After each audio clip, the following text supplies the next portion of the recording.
ಓಂ ಶ್ರೀ ಗುರು ಬಸವಲಿಂಗಾಯ ನಮಃ. ಬಸವ ಸಮಿತಿಯು ತನ್ನ ಬೆಂಗಳೂರು ವಿಭಾಗದಿಂದ ಆನ್ಲೈನ್ ಅರಿವಿನ ಕಾರ್ಯಕ್ರಮವನ್ನು ಇವತ್ತು ಮುಂದುವರಿಸ್ತಾ ನಮ್ಮೊಡನೆ ಬೇಲಿಮಠದ ಪೂಜ್ಯ ಶಿವರುದ್ರ ಮಹಾಸ್ವಾಮೀಜಿಗಳು ಕೂಡ ಸಾನ್ನಿಧ್ಯವನ್ನು ವಹಿಸಿದ್ದಾರೆ. ನಮಗೆಲ್ಲರಿಗೂ ಕೂಡ ಮಾರ್ಗದರ್ಶನ ಮಾಡೋದಕ್ಕೆ ಅವರನ್ನು ಆಹ್ವಾನಿಸಿದಾಗ ಅತ್ಯಂತ ಭಕ್ತಿ ಪ್ರೀತಿ ಒಂದು ನಿರಂತರವಾಗಿ ಬರುವ ಹಾಗೆ ಇಂದು ಕೂಡ ಬಂದಿದ್ದಾರೆ. ಕಾರಣ ಇತ್ತೀಚೆಗೆ ಅನೇಕ ಕಾರ್ಯಕ್ರಮಗಳನ್ನು ಕರ್ನಾಟಕದಿಂದ ಆಚೆ ಮಾಡ್ತಾ ಇರೋದನ್ನು ಗುರುಗಳು ಗಮನಿಸಿದ್ದಾರೆ. ಈ ಒಂದು ಹಿನ್ನೆಲೆಯಲ್ಲಿ ಅನೇಕ ಚಿಂತನೆಗಳು ಮೂಡಿಬರಬೇಕು. ಅದು ಏನು ಮಾಡ್ತೀರಾ ನೀವು ಅನ್ನೋದು ಅವರಲ್ಲಿ ಒಂದು ಪ್ರಶ್ನೆ. ಹೊರಗೆ ಹೋದಾಗ ಈಗ ತಾನೇ ನಾನು ಮಹಾರಾಷ್ಟ್ರದಿಂದ ಬಂದೆ, ಕೆಲವೇ ದಿನಗಳಲ್ಲಿ ರಾಜಸ್ಥಾನಕ್ಕೆ ಹೋಗ್ತೀನಿ, ಅಲ್ಲಿಂದ ಮತ್ತೆ ನಾನು ಬನಾರಸ್ ಹಿಂದೂ ವಿಶ್ವವಿದ್ಯಾಲಯಕ್ಕೆ ಹೋಗ್ತೀನಿ. ಇದು ಏನಾಗ್ತಾ ಇದೆ ಎಲ್ರಿಗೂ ಗೊತ್ತಾಗೋದಿಲ್ಲ. ಇದು ಏನೋ ಒಂದು ಹಿಂದಿನಿಂದ ಮಾಡ್ದಂಗೆ ಕಾಣುತ್ತೆ, ಆದರೆ ಏನು ಮಾಡ್ತೀವಿ, ಎಲ್ಲಿಯೂ ಒಂದು ಪ್ರಚಾರ ಅಂಥದಕ್ಕೆಲ್ಲೂ ನಾವು ಸಿಲುಕು ಹಾಕ್ಕೊಳ್ಳೋದೇ ಬೆಳೆಸ್ತಾ ಇದ್ದೀವಿ. ಅದರ ಬಗ್ಗೆ ಅವ್ರಿಗೂ ಆಸಕ್ತಿ ಮೂಡಿ ಅದು ಏನು ಮಾಡ್ತೀರಾ ಅನ್ನೋ ಚರ್ಚೆ ಮಾಡೋಣ ಅಂತ ಹೇಳಿದ್ರು. ಅದಕ್ಕಾಗಿ ಪೂಜ್ಯರು ಬಂದಿದ್ದಾರೆ, ಅವರಿಗೆ ಸ್ವಾಗತ ಸುಸ್ವಾಗತ. ಶರಣಾರ್ಥಿ ಅಣ್ಣನವರೇ, ಇದು ಬಸವ ಸಮಿತಿಯ ಸಾಧನೆಯ ಒಂದು ಪರಿಪೂರ್ಣವಾಗಿರುವಂಥ ಒಂದು ಈ ವರ್ಷ ನಾವು ಪ್ರಾರಂಭ ಮಾಡಿ ನಡೆಸ್ತಾ ಇದ್ದೇವೆ. ಹೌದು, 60ರ ಒಂದು ವೈಶಿಷ್ಟ್ಯಪೂರ್ಣವಾಗಿರುವಂಥ ನೆಲೆಯಲ್ಲಿ ನಾವು ಮೊನ್ನೆ ಕಾರ್ಯಕ್ರಮಗಳು ಮಾಡಿ ಅದನ್ನು ಪ್ರಾರಂಭ ಮಾಡಿದ್ವಿ. ಈ ವರ್ಷ ಪೂರ್ತಿ ಅದರ ಬಗ್ಗೆ ಚಿಂತನೆ ನಡೀಬೇಕು ಅಂತ ಹೇಳಿ ತಾವು ಅವತ್ತಿನ ದಿವಸ ಪ್ರಾಸಂಗಿಕವಾಗಿ ಹೇಳಿದ್ರಿ. ಹೌದು ಗುರು.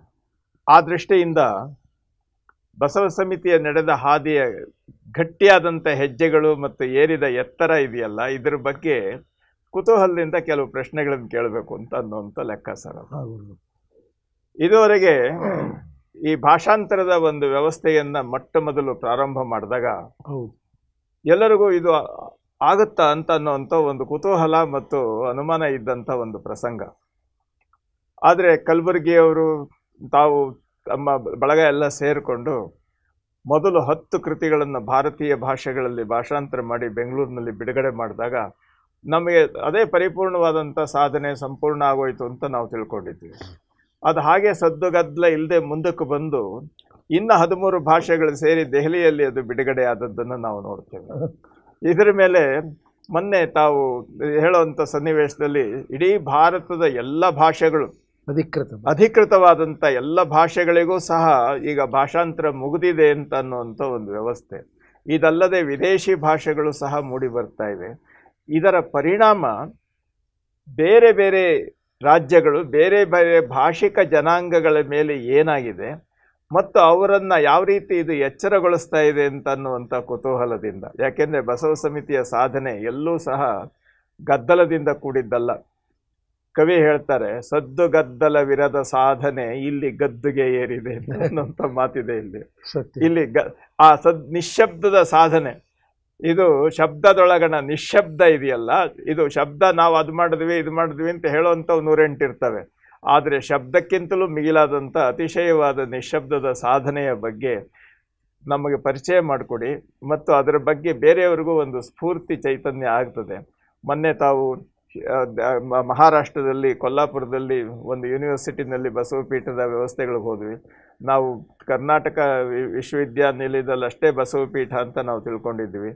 ಬೇರೆ ಬೇರೆ ಕಡೆ ಈ ಭಾಷಾಂತರದ ವ್ಯವಸ್ಥೆಗಳಲ್ಲೂ ಸಹ ಬಹಳ ಜನ ಬೇರೆ ಬೇರೆ ಭಾಷಿಕ ವಿದ್ವಾಂಸರು ಸಹ ನಿಮ್ಮ ಜೊತೆಯಲ್ಲಿ ಕೈ ಜೋಡಿಸಿದ್ದನ್ನು ನಾವು ಕೇಳಿದ್ದೇವೆ. ಮತ್ತು ಕಾಶ್ಮೀರದ ಜಮಾನ್ ಅಜರುದ್ದಾ ಅವರು ಬೆಂಗಳೂರಿಗೆ ಬಂದಾಗ ಅಥವಾ ಅವರು ಭಾಷಾಂತರದ ಸನ್ನಿವೇಶದಲ್ಲಿ ಉದ್ಗರಿಸಿದಂಥ ಒಂದು ಮಾತು ನಮಗೊಂದು ಸ್ಫೂರ್ತಿದಾಯಕ. ಅದು ಇನ್ಸಾನಿಯತ್ಗೆ ಖಜಾನ ಅಂತ ಹೇಳಿದಂಥ ಒಂದು ಮಾತು ಪ್ರಪಂಚದ ಮೇಲೆ ಯಾವ ರೀತಿ ವ್ಯವಸ್ಥೆ ಆಗಿದೆ, ನಮ್ಮ ಸಾಧನೆಯ ಬೆಳದಿಂಗಳ ಬೆಳಕು ಯಾರ ಕಣ್ಣಲ್ಲಿ ತಂಪನ್ನು ತಂದುಕೊಟ್ಟಿದೆ ಅಂತ ತಮ್ಮ ಕಡೆಯಿಂದ ಬೇಕು ನಮಗೆ. ಮೊನ್ನೆ ಇದಕ್ಕೆ ಹೋಗಿದ್ರಲ್ಲ ಕೊಲ್ಲಾಪುರಕ್ಕೆ, ಅಲ್ಲಿ ಏನೇನು ನಡೀತು, ಏನು ಉದ್ದೇಶ, ಅದು ಒಟ್ಟು ಒಂದು ಸೂಕ್ಷ್ಮವಾದಂಥ ರೀತಿಯಲ್ಲಿ ನಮಗೊಂದು ಪರಿಚಯ ಮಾಡಿಕೊಡಿ ಸರ್. ಈ ವಿಷಯ ಭಾಳ ಗಂಭೀರವಾದ ವಿಷಯ ಗುರುಗಳೇ. ಬಹುಶಃ ನನಗೂ ಇದನ್ನು ಪ್ರವೇಶ ಮಾಡಿದಾಗ ಇಷ್ಟು ವಿಶಾಲವಾಗಿದೆ ಅನ್ನೋದರ ಅರಿವು ನನಗಿರಲಿಲ್ಲ. 2002ರಲ್ಲಿ ಬಸವ ಸಮಿತಿ ಅಧ್ಯಕ್ಷನಾಗಿ ಬಂದ ಮೇಲೆ ನನಗೂ ಕೂಡ ಇದರಲ್ಲಿ ಅಷ್ಟು ಜ್ಞಾನ ಇರಲಿಲ್ಲ. ವಚನಗಳೇ ಪ್ರಥಮ ಬಾರಿಗೆ ನನ್ನ ಕಣ್ಣು ಮುಂದೆ ಬಂದಂಥ ಸ್ಥಿತಿಯಲ್ಲಿ ಒಬ್ಬ ಎಂಜಿನಿಯರ್ ಆಗಿ ಅಭಿಯಂತರನಾಗಿ ಹೇಗೆ ಬೆಳೆಸೋದು ವಿಕಾಸ ಮಾಡೋದು ಅನ್ನೋ ಒಂದೇ ಒಂದು ಚಿತ್ತ ಒಂದು ನಿರಂತರವಾಗಿ ಲಿಂಗದೃಷ್ಟಿಯಲ್ಲಿ ಮೂಡಿತು. ಆಗ ಪ್ರಧಾನ ಕಾರ್ಯದರ್ಶಿಗಳು ಇದ್ದವರು ಡಾಕ್ಟರ್ ಸಿ ಎಂ ಕುಂದಗೋಳ ಅಂತ, ಈಗ ಧಾರವಾಡದ ಬಸವ ಪೀಠದಲ್ಲಿ ಅವರೀಗ ಮೇಲ್ವಿಚಾರಕರಾಗಿದ್ದಾರೆ. ಅವರು ಜನರಲ್ ಸೆಕ್ರೆಟರಿ ಅವರು ಇದ್ದಾಗ, ಇಲ್ಲ ಅನುವಾದ ಮಾಡಬೇಕು, ಮಾಡಿದ್ರೆ ವಿಕಾಸ ಆಗುತ್ತೆ ಅಂತ ಅಷ್ಟು ಹೇಳಿದ್ರೆ ಅಷ್ಟೇ. ಅದನ್ನು ಹೇಳಿದಾಗ ಭಾರತದಲ್ಲಿ ಅಧಿಕೃತ ಭಾಷೆಗಳು ಎಷ್ಟು ಅನ್ನೋದರ ಅರಿವು ನನಗಿರಲಿಲ್ಲ ಗುರುಗಳೇ. ಕಂಪ್ಯೂಟ್ರಲ್ಲಿ ಗೂಗಲಲ್ಲಿ ಹುಡುಕಿ ತೆಗೆದಿದ್ದು 22 ಭಾಷೆಗಳಿವೆ. ರಾಜಸ್ಥಾನ ಇನ್ನು ಕೆಲವೇ ದಿನದಲ್ಲಿ 23ನೇ ಭಾಷೆಯಾಗಿ ಅಧಿಕೃತವಾಗಿ ಮೂಡಿ ಬರ್ತದೆ. ಒಟ್ಟಾರೆಗೆ 23 ಅಂತ ಹೇಳಿದ್ದನ್ನು ಅಲ್ಲಿಂದ ಅದರ ಪಟ್ಟಿ ತಗೊಂಡು ಹೇಗಪ್ಪ ಇದನ್ನು ಮುಂದುವರಿಸೋದು? ಅನುವಾದ ಎಲ್ರಿಗೂ ಗೊತ್ತಿರಬೇಕಲ್ಲ. ಈ ಭಾಷೆಗೆ ನಾವೇ ಮೊದಲು ಕಣ್ಣಲ್ಲಿ ಭಾಷೆಗಳ ಹೆಸರೇ ನೋಡ್ತಾ ಇದ್ದೀವಿ, ಇನ್ನು ಅದನ್ನು ವಚನಗಳಿಗೆ ಅನುವಾದ ಮಾಡೋದು ದೂರದ ಕೆಲಸ. ನನಗೆ ತಿಳಿದ ಹಾಗೆ ನನ್ನ ಅಲ್ಪಜ್ಞಾನದಲ್ಲಿ ಮೈಸೂರಿಗೆ ಹೋಗೋಣ ಅಂತ ಹೇಳಿ, ಮೈಸೂರಲ್ಲಿ ಕೇಂದ್ರೀಯ ಭಾಷಾ central institute of Indian language ಅಂತ ಭಾರತೀಯ ಭಾಷೆಗಳ ಒಂದು ಕೇಂದ್ರ ಇದೆ, ಕೇಂದ್ರ ಸರ್ಕಾರದ್ದೇ ಅದು. ಅಲ್ಲಿಗೆ ಹೋದೆ. ಆಗಲೂ ನನಗೇನೂ ಅರಿವಿಲ್ಲ. ಇದಿಟ್ಕೊಂಡು ಅಲ್ಲಿಯ ನಿರ್ದೇಶಕರಿಗೆ, ಅವರು ಮೈಥಿಲಿ ಭಾಷೆಯ ಬಂಗಾಲ್ನವರು, ಅದರ ಡೈರೆಕ್ಟರ್ ಆಗಿದ್ದರು ನಿರ್ದೇಶಕರು, ಅವ್ರನ್ನ ಹತ್ರ ಹೋಗಿ ಕೇಳಿದೆ, ಹೀಗೆ ಮಾಡಬೇಕು ಅಂತೀನಿ, ನಿಮ್ಮಿಂದ ಏನಾದರೂ ಸಹಯೋಗ ಸಿಗಬಹುದಾ ಅಂತ ಕೇಳಿದೆ. ಸಹಯೋಗ ಏನೋ, ನಿಮಗೆ ವಿದ್ವಾಂಸರನ್ನು ಹುಡುಕಿಕೊಡೋ ನಾವು ಸಹಯೋಗ ಮಾಡ್ಬೋದು, ಆದರೆ ಇಷ್ಟು ಪರಿಪೂರ್ಣವಾಗಿ ನೀವು ಅಪೇಕ್ಷೆ ಪಡ್ತಕ್ಕಂಥ ಸಂಪೂರ್ಣವಾದ ಅನುವಾದವನ್ನು ಜವಾಬ್ದಾರಿ ಈ ಕೇಂದ್ರ ತಗೊಳ್ಳೋದಕ್ಕಾಗೋದಿಲ್ಲ. ಒಂದು 3 ಜನರ ಕಮಿಟಿ ರಚನೆ ಮಾಡಿ, 3 ಜನ ಕಮಿಟಿ ಮಾಡಿ ಅವರು ತಮ್ಮ ನಿರ್ಣಯವನ್ನು ಮಾಡಿ ನಮ್ಮ ಜೊತೆನೂ ಚರ್ಚೆ ಮಾಡಲಿ, ಹಾಗೆ ಅದನ್ನು ಆರಂಭ ಮಾಡಿ ಮುಂದುವರಿಸೋಣ ಅಂದರು ಗುರುಗಳೇ. ತಕ್ಷಣ ನನಗೇನು ತಿಳಿಲಿಲ್ಲ. ಮತ್ತು ಈ ಪಟ್ಟಿಯನ್ನು ಹಿಡ್ಕೊಂಡು ನಾನು ಧಾರವಾಡಕ್ಕೆ, ನನ್ನ ಕಣ್ಣು ಮುಂದೆ ಬಂದಿದ್ದು ಎಂ ಕಲಬುರ್ಗಿಯವರು. ಅವ್ರಿಗೂ ನನಗೂ ವ್ಯಕ್ತಿಗತ ಪರಿಚಯ ಇರಲಿಲ್ಲ ಆ ಸಂದರ್ಭದಲ್ಲಿ. ಹೆಸರು ಕೇಳಿದೆ ದೊಡ್ಡವರು ಅಂತ ಅಷ್ಟೇ. ಕಲಬುರ್ಗಿಯವರು ದೊಡ್ಡವರು ಅನ್ನೋದು ಒಂದೇ ಭಾವನೆ. ಸೀದಾ ಅವರು ಮನೆಗೆ ಹೋದೆ. ಮನೆಗೆ ಹೋಗಿ ಈ ರೀತಿ ನನಗೆ ವಿಚಾರ ಬಂದಿದೆ ಅಂದಾಕ್ಷಣ ಪುಣ್ಯಾತ್ಮ ಏನೂ ಮಾಡಲಿಲ್ಲ ಗುರುವೇ. ಆವತ್ತಿನ ಚಿತ್ರಣ ನಿಮ್ಮ ಮುಂದೆ ಹೇಳ್ತೇನೆ. ಏನೂ ಅರಿಯದ ನಾನು ಕೈಯಲ್ಲಿ ಇಷ್ಟು ಭಾಷೆಗಳಿಗೆ ಮಾಡಬೇಕು ಅಂತ ಅಷ್ಟೇ ತಲೆಯಲ್ಲಿ ಇದ್ದಿದ್ದು. ಹೋದಾಗ ಹಾಲ್ನಲ್ಲಿ ಕೂತಿದ್ದರು ಪುಣ್ಯಾತ್ಮರು. ಅಂಥ ವ್ಯಕ್ತಿ ಈಗ ಗುಂಡಿನಿಂದ ಅದೇ ಮನೆಯಲ್ಲಿ ಅವ್ರು ಹೋಗಿದ್ದು. ಸೀದಾ ಒಳಗೆ ಹೋಗಿ ಬಟ್ಟೆ ಎಲ್ಲ ಧರಿಸಿ, ಹಣೆಗೆ ವಿಭೂತಿ ಧರಿಸ್ಕೊಂಡು ಬಂದು ಈ ಒಂದು ದೊಡ್ಡ ಜವಾಬ್ದಾರಿಯನ್ನು ಯಾರು ಮಾಡ್ತಾರೆ ಅಂತ ನಾನು ಯೋಚನೆ ಮಾಡ್ತಾ ಇದ್ದೆ. ಈಗ ನೀವೇ ಬಾಗಿಲಿಗೆ ಬಂದಿದ್ದೀರಿ, ಭಾಳ ಸಂತೋಷ ಅಂತ ಹೇಳಿದ್ರು. ಸಂತೋಷ ನನಗೆ ಮುಂದೆ, ಅದರಿಂದ ಏನು ನನಗಾಗಬೇಕಲ್ಲ, ಅಷ್ಟು ಹಗರ ಇಲ್ಲ. ಸಂತೋಷ ಅಂದಾಕ್ಷಣ ಅದೇನು ಮುಗ್ದಂಗಲ್ಲ, ಆರಂಭದ ಮೊದಲನೇ ಹಂತ. ತಕ್ಷಣ ಮತ್ತೆ ಅವರೇ ಒಳಗೆ ಹೋದರು. ಇಷ್ಟು ಕಾಗದಗಳನ್ನು ಕೈಯಲ್ಲಿ ಹಿಡ್ಕೊಂಡ್ಬಂದು ಇಡೀ 23,000 ವಚನಗಳನ್ನು ಭಾಳ ನಾನು ಗಂಭೀರವಾಗಿ ಯೋಚನೆ ಮಾಡಿ ಯಾವುದನ್ನು ಅನುವಾದ ಮಾಡಬಹುದು ಅಂತ ಹೇಳಿ ನಾನು ಸಿದ್ಧಪಡಿಸಿದ್ದೇನೆ. ಅದು ಪ್ರತಿಯೊಂದನ್ನು ಕೈಯಲ್ಲಿ ಬರೆದಂಥ ಒಂದು ಇದು ಕಡತ ಅನ್ಬೋದು. 3,000 ವಚನಗಳ ಕಡತವನ್ನು ತಂದು ನನ್ನ ಕೈಯಲ್ಲಿಟ್ಟು ಹಿಂಗೆ ಕೊಟ್ಟರು. ನನಗೆ ತಿಳಿಲಿಲ್ಲ ಇಷ್ಟೊಂದು 3,000 ವಚನ ಇದು ಏನು, ಇವನು ಹೆಂಗೆ ಅನುವಾದ ಮಾಡೋದು ಎಂದು ನೋಡದೇ ಇರೋನಿಗೆ ಇದು ಇಷ್ಟೊಂದು ಅಗಾಧವಾದ ಚಿಂತನ ಅಂಥೇಳಿ.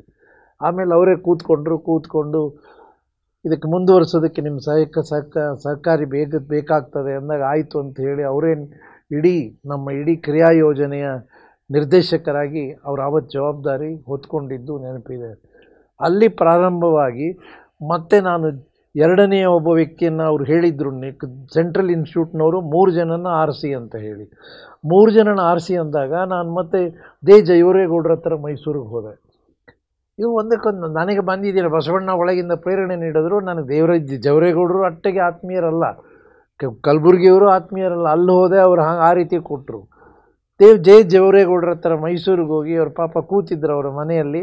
ಕೂತಾಗಿ ಹಿಂಗೆ ಕಾಗದ ಹಿಡ್ಕೊಂಡು ಅವ್ರಿಗೆ ಕೊಟ್ಟೆ, ಈ ರೀತಿ ಕಲಬುರ್ಗಿಯವ್ರ ಹತ್ರ ಹೋಗಿದ್ದೆ, ಇದನ್ನು ಆಯ್ದು ಕೊಟ್ಟಿದ್ದಾರೆ ಅಂತ ಹೇಳಿದೆ. ಅವರು ಆಗಿನ ಸಂದರ್ಭ ಹೇಳ್ತೀನಿ. ಜವರೇಗೌಡರು ಈ ಲಿಂಗಾಯತ ಸಮಾಜಕ್ಕೆ ಸೇರಿದವರು ಇಲ್ಲದೇ ಇದ್ದರೂ ಕೂಡ ಅವರಲ್ಲಿದ್ದ ಭಕ್ತಿ ಬಹುಶಃ ನಾನು ಎಲ್ಲೂ ಕಂಡಿಲ್ಲ. ಪುಣ್ಯಾತ್ಮ ಕೂತವರು ಒಂದು ಬೆತ್ತದ ಕುರ್ಚಿಯಲ್ಲಿ ಹಿಂಗೆ ಕೂತಿದ್ರು. ಎದ್ದು ನಿಂತ್ಕೊಂಡು ಕೈಯಲ್ಲಿ ಅದನ್ನು ಎಷ್ಟು 3,000 ವಚನಗಳನ್ನು ಹಿಡಿದು ಅದಕ್ಕೆ ಹಣೆ ಹಚ್ಚಿ ತಮ್ಮ ತಲೆ ಮೇಲೆ ಇಟ್ಕೊಂಡ್ರು.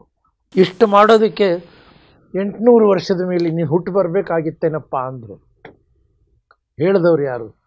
ಜವರೇಗೌಡರು. ಹುಟ್ಟು ಬರಬೇಕಿತ್ತ ನೀನು? ನಿಜಕ್ಕೂ ನಿನ್ನಿಂದ ಒಂದು ದೊಡ್ಡ ಜವಾಬ್ದಾರಿ ಇದರಿಂದ ಆಗಲಿ ಅಂತ ಹೇಳಿ ಆಶೀರ್ವಾದ ಸ್ವರೂಪವಾಗಿ ಅವ್ರು ನನಗೇನು ಆವತ್ತು ಆ ಒಂದು ಸಾಂತ್ವನದ ನುಡಿ ಹೇಳಿದ್ರು ಅವ್ರಿಗೂ ಹೇಳಿ ಮತ್ತೆ ಕೇಂದ್ರೀಯ ಮೈಸೂರು ವಿಶ್ವವಿದ್ಯಾಲಯ ಅದಕ್ಕೆ ಹೋಗಿ ಸೆಂಟ್ರಲ್ ಇನ್ಸ್ಟಿಟ್ಯೂಟಿಗೆ ಹೋಗಿ ಈ ರೀತಿ ಒಂದು ರಚನೆ ಮಾಡಿದ್ದೇನೆ ಅಂದರೆ ಅವರು ನಿರ್ದೇಶಕರು ಜೊತೆಗೆ ಸೇರಿಕೊಂಡ್ರು. ಅವ್ರು ಹೋದ ತಕ್ಷಣ ನೋಡಿ ಇದನ್ನು ಅನುವಾದ ಆರಂಭ ಮಾಡಬೇಕಾದ್ರೆ ಕನ್ನಡ ಗೊತ್ತಿರತಕ್ಕಂತಹ ಮತ್ತು ಅನ್ಯ ಭಾಷೆಗಳ ವಿದ್ವಾಂಸರು ಇರತಕ್ಕಂಥ ಒಂದು ಪಟ್ಟಿಯನ್ನು ಹಾಕೋಣ. ಅದು 5 ಆಗಲಿ 10 ಆಗಲಿ, ಅದು ಮುಂದೆ ನಮಗೆ ಅದು ಬ್ರಿಡ್ಜ್ ಲ್ಯಾಂಗ್ವೇಜ್ ಆಗುತ್ತೆ. ಬ್ರಿಡ್ಜ್ ಅನ್ನೋದಕ್ಕೆ ಪರಸ್ಪರ ಸಂಬಂಧ, ಸಂಪರ್ಕ ಭಾಷೆಯಾಗಿ ಇದು ಸಂಪರ್ಕ ಭಾಷೆಗಳಾಗಿ ಉಪಯೋಗ ಬೀಳ್ತದೆ. ಆದ್ದರಿಂದ ಮೊದಲು ಆ ರೀತಿ ಮಾಡೋಣ ಅಂತ ಹೇಳಿ ಮೊದಲು 10 ಭಾಷೆಗಳನ್ನು ನಾವು ಗುರುತಿಸಿದ್ವಿ ಬಿಡುವೆ. ಕನ್ನಡ ಮತ್ತು ನಮ್ಮ ಇವರ KM ಕಲಬುರ್ಗಿಯವರೇ ಇದ್ದರು. ಇಂಗ್ಲೀಷಿಗೆ ನಮಗೆ OL ನಾಗಭೂಷಣ ಸ್ವಾಮಿಯವರಿದ್ದರು. ಹಿಂದಿಗೂ ನಮ್ಮ ಡಾಕ್ಟರ್ ಪ್ರಭಾಶಂಕರ್ ಪ್ರೇಮಿ ಅವರಿದ್ದರು.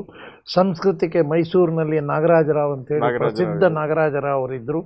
ಹಾಗೆ ತಮಿಳು, ತೆಲುಗು, ಉರ್ದು, ಮರಾಠಿ, ಪಂಜಾಬಿ, ಬೆಂಗಾಲಿ ಈ 10 ಭಾಷೆಗಳಲ್ಲಿ ಕನ್ನಡ ವಿದ್ವಾಂಸರು ಮತ್ತು ಆ ಭಾಷೆಗಳ ವಿದ್ವಾಂಸರು ಇರ್ತಕ್ಕಂಥ ವಿದ್ಯಾವಂತರನ್ನು ನಾವು 10 ಜನನ ಗುರುತಿಸಿದ್ವಿ. MM ಕಲಬುರ್ಗಿಯವರು ವಿಚಾರ ಮಾಡಿ ಫಸ್ಟ್ ಇದನ್ನು ಮಾಡಬೇಡ, ಒಂದು ಸಂಪರ್ಕ ಭಾಷೆಯಾಗಿ ನಮಗೆ ಇವೆಲ್ಲ ಉಪಯೋಗ ಬೀಳ್ತವೆ, ಇಂಗ್ಲೀಷು ಹಿಂದಿ ಮುಂದಿನ ಭಾಷೆಗಳಿಗೆ ಅನುಕೂಲ ಆಗ್ತದೆ.